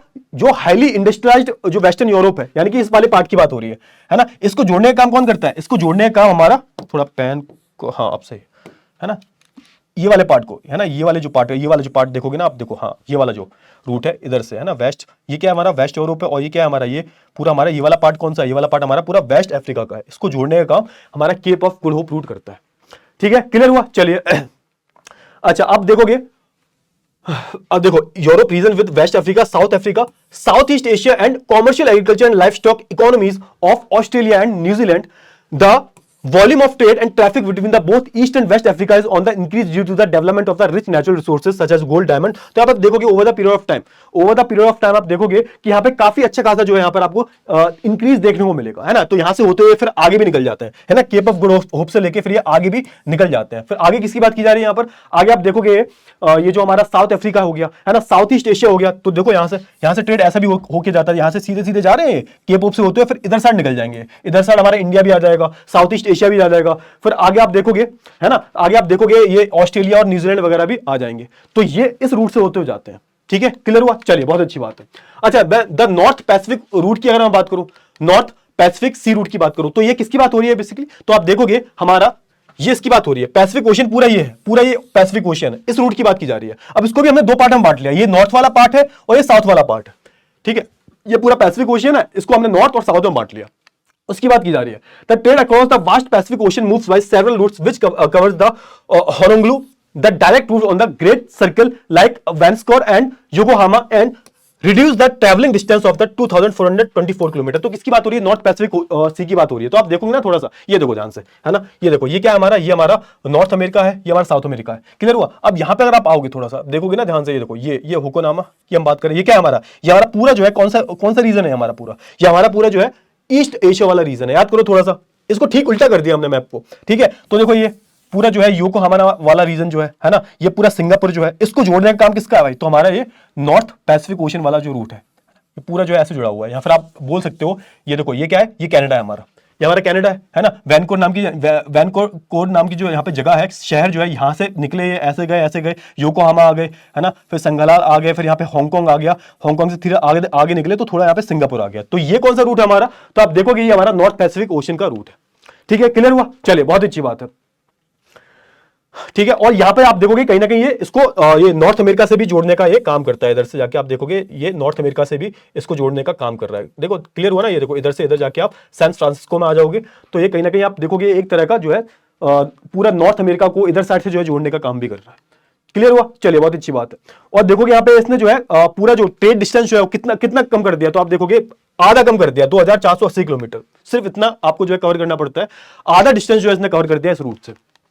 चलिए अब हम बात करें किसकी, साउथ पैसिफिक रूट की बात करें, यानी कि किसकी बात की जा रही है यहाँ पे साउथ पैसिफिक रूट मतलब इस रूट की बात की जा रही है, ये वाले मतलब यहाँ पे ये वाले साउथ वाले पार्ट की, ये वाले पार्ट की बात की जा रही है। क्लियर हुआ? अब ये पार्ट की हम बात करें, इसमें इंटरेस्टिंग चीज क्या है, तो ये यहाँ पे आप देखोगे Hong Kong, Philippine and Indonesia also link the western Europe and the north America. Western Europe और नॉर्थ अमेरिका की बात करें तो इसको भी जोड़ता है। तो देखो यहाँ पे ये वाले रूट की बात हो रही है ना, एक तो देखो ये वाले रूट की बात हो रही है ना, ये हमारा क्या है भाई, ये तो हमारा क्या है, ये तो हमारा सिडनी है, यानी कि ऑस्ट्रेलिया वाला पार्ट है। और ये देखो ये वाला पार्ट जो आता है, ये वाला जो पार्ट आता है ना सिंगापुर वाला पार्ट, ये वाला जो पार्ट आता है ना, जो किसको जोड़ रहा है, तो जो है ये बीच में है ना, पनामा से होके जा रहा है। क्लियर हुआ? तो ये रूट भी इसमें काउंट हो जाएगा, पनामा से होते हुए ये कहां निकल जाते हैं, पूरा यूरोप में निकल जाते हैं। तो इसी की बात हो रही है। ठीक है, देखो यहां पे ध्यान से देखो, है ना, देखो western Europe and north America with Australia, New Zealand and Pacific island by the Panama canal. अब पनामा कैनाल कैसा काम करता है, ध्यान से देखो, फटाफट से देखना, मैप का सीधा खेल पूरा मैप का है। अब देखो ध्यान से, ये हमारा क्या है, ये हमारा पनामा है। पनामा क्या है भाई, पनामा जो है आप देखोगे ये हमारा नॉर्थ अमेरिका साउथ अमेरिका के बीच में हमने क्या बना दिया है, कैनाल बना दिया है। क्यों? ताकि हम पैसिफिक ओशन को अटलांटिक ओशन से इससे कनेक्ट कर पाए, इसलिए हमने पनामा लेक बना दिया। अच्छा, अब यहां पे वैसा बोला जा रहा है कि यहां से क्या हो रहा है, यहां पे आप देखो कोई भी जो ट्रेड हो रहा है, इस वाले पोर्शन में हम बात कर रहे हैं ऑस्ट्रेलिया की हम बात करें, चाहे फिर हम थोड़ा सा इधर आ जाए सिंगापुर वगैरह की बात करें, तो रूट पहले यहां तक आता है। ठीक है, अब यहां से हमें यूरोप को कनेक्ट करना है, तो कैसे करेंगे, तो यहां से पहले वो यहां पे आएगा, फिर यहां से वो कहां जाएगा, ये पनामा कैनाल में आएगा, यहां से उसको एंट्री मिलेगी और सीधे जो यहां से कहां निकल जाएगा, वो यूरोप के लिए निकल जाएगा। ठीक है, तो इधर से सीधा गया, इधर से जो सीधे जो है पनामा कैनाल से होते हुए यूरोप के लिए निकल गया। तो ये सब ट्रेड जो है आई होप आपको जो है क्लियर हो गए होंगे, समझ में आया? चलिए अच्छा, अगर हम बात करें शिपिंग कैनल्स की हम बात करें तो यहां पे दो कैनल्स जो हमें देखने को मिलती हैं, मतलब दो कैनल जो है बहुत ज्यादा इंपॉर्टेंट है। एक का नाम तो आपने सुना होगा, स्विस कैनल। अब स्विस कैनल की हम बात करें तो ये बेसिकली क्या कर रही है, स्विस कैनल हमें जो है यहां पर ये कैनल डेवलप की गई है। कहां पे सर, तो ये जो रेड सी वाला पोर्शन है और मेडिटेरियन सी वाला पोर्शन है, इसको जोड़ने का काम ये कैनल कर रही है। आप देखोगे इंडिया का जो ट्रेड होता है ना, इंडिया का और जो बाकी के जो साउथ ईस्ट जो एशिया वाले देश है या फिर ईस्ट एशिया वाले देश है, उसका इसी के थ्रू होके जाता है और इसका बहुत ज्यादा इंपॉर्टेंस है ट्रेड के पर्पज से। इस कैनाल का बहुत ज्यादा जो है इंपॉर्टेंस है। ठीक है, अगर मैं बात करूं तो ये 1869 में इसको बनाया गया था, उस टाइम पे हम गुलाम थे, और ये एक मैन मेड कैनाल है ना, linking the Mediterranean Sea and the Red Sea. It is the 160 kilometre long, 160 kilometre जो है लंबी है, सोच के देखो। और कहीं कहीं आपको जो है 11 से 15 मीटर जो है यहाँ पे डीप भी देखने को मिलेगी, समझ में आया? यानी कि आप देखोगे ना, थोड़ा सा इसकी गहराई बहुत है, कहीं कहीं इसको आपको बहुत ज्यादा जो है आपको इसकी गहराई देखने को मिलेगी, अच्छी खासी गहराई देखने को मिलेगी। और इसकी हम बात करें कितने किलोमीटर की, तो 160 किलोमीटर की। मतलब ये जो कैनाल आप देखोगे ना, ये जो कैनाल बनी हुई है ये, तो यहां से लेके यहां तक आपको जो है 160 किलोमीटर ट्रेवल करना पड़ेगा इस कैनाल में। क्लियर हुआ? चलिए, तो बहुत अच्छी बात है, क्लियर है, बहुत अच्छी बात है। आगे बढ़ते हैं। अच्छा, तो ये देखो, ये है, यहां पे आपको साफ साफ समझ में आ जाएगा, ये हमारा मुंबई है। अब मुंबई से आपको यहां पे जाना है ना, यानी कि यूरोप से आपको इंडिया आना है, तो सबसे पहले आपको ऐसे होके, ये हमारा मेडिटेरियन सी है, बीच में आपको कैनाल पड़ेगा स्विस कैनाल, फिर यहां से रेड सी से होते हुए ऐसे करके आप जो है मुंबई आओगे, और फिर यहां से जो है यहां पे जाओगे हमारे जो ईस्ट एशिया वाले देश है वहां पे। तो ये बहुत ही इंपॉर्टेंट रूट हो जाता है। पहले क्या था, पहले ऐसे आया करते थे, पहले ऐसे आया करते थे, ये बहुत ज्यादा जो है डिस्टेंस था। सोच के देखो, यहां से घूम के आने में या फिर यहां से यहां जाने में कम पड़ेगा ना, तो ये यहां पे 19,800 किलोमीटर पड़ रहा है, और अगर यहां से आप सीधे जाते हो तो ये सिर्फ जो है 11,600 किलोमीटर पड़ रहा है, ऑलमोस्ट आधे का फर्क आ रहा है यहां पे। ठीक है, क्लियर हुआ? चलिए, बहुत अच्छी बात है। और दूसरी हम बात करें पनामा की हम बात करें तो पनामा तो मैंने आपको बता दिया कि जो भाई अटलांटिक को है ना, ये हमारा क्या पैसिफिक ओशन है, ये हमारा ये कैरिबियन सी है या फिर अटलांटिक ओशन है, इसको जोड़ने का काम किसने किया है, पनामा ने किया। ठीक है, तो ये आपको जो है चीजें अब जो है क्लियर हो जानी चाहिए। चलिए, अब इनलैंड वाटर की बात कर लेते हैं हम। इनलैंड वाटर की जो हम बात कर लेते हैं। इनलैंड का सिंपल सा मतलब है कि जो भाई हमारे एक इंट्रा आप बोल सकते हो इंट्रा स्टेट में हो रहा है, या फिर इंट्रा कंट्री में हो रहा है, या फिर आप बोल सकते हो कि किसी देश के अंदर या फिर किसी स्टेट के अंदर, किसी देश के अंदर क्या होता है, बहुत सारी रिवर्स होती हैं। अब रिवर्स का यूज भी जो है हम किसके लिए करते हैं, आप बोल सकते हो कि हम ट्रेड पर्पस के लिए करते हैं। किसकी बात कर रहा हूं मैं रिवर्स की बात कर रहा हूं। आपने देखा होगा हमारे इंडिया में जैसे होता है ना, अलग अलग रिवर्स जाती हैं। अब ये रिवर्स भी एक तरह का रास्ता होती है, क्यों? क्योंकि ये जो रिवर्स होती है वो अलग अलग शहरों को जोड़ती हैं। एंशिएंट टाइम में भी जो है इनका इस्तेमाल किया जाता था, तो इसकी बात की जा रही है, तो इसको हम बोल देंगे इनलैंड वाटरवेज।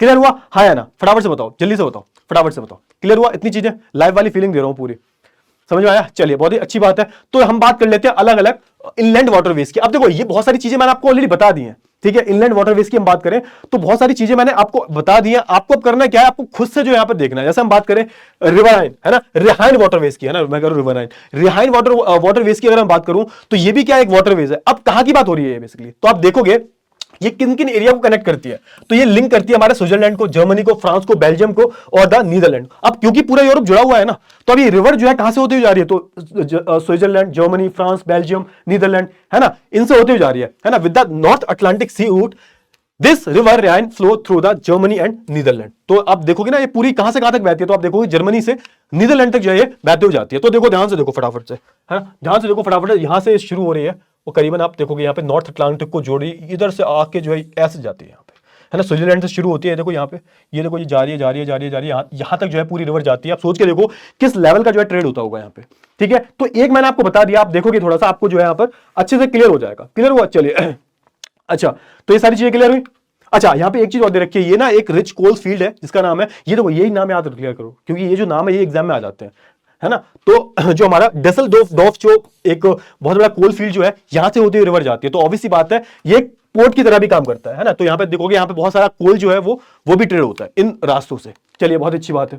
फिर हम बात कर लेते हैं इनलैंड वाटरवेज में। तो आप देखोगे दिस वाटरवेज द वर्ल्ड, हाँ यहाँ पे देखना मोस्ट हैवीली यूज, तो ये जो वाटरवेज है ना ये वाला, तो काफी अच्छे खासे तरीके से यूज किया जाता है। आप देखोगे यहाँ पे 20 yard ocean going ship and 2000 inland vessel move from the waterways, क्योंकि ये ओशन को भी जोड़ रहा है ना, अटलांटिक ओशन को भी जोड़ रहा है। तो यहाँ पे कई सारे आपको शिप मिल जाएंगे जो ओशन की तरफ जा रहे होते हैं, या फिर कई सारे जो आपको लोकल वेसल जो होते हैं वो आपको देखने को यहाँ पे मिल जाएंगे।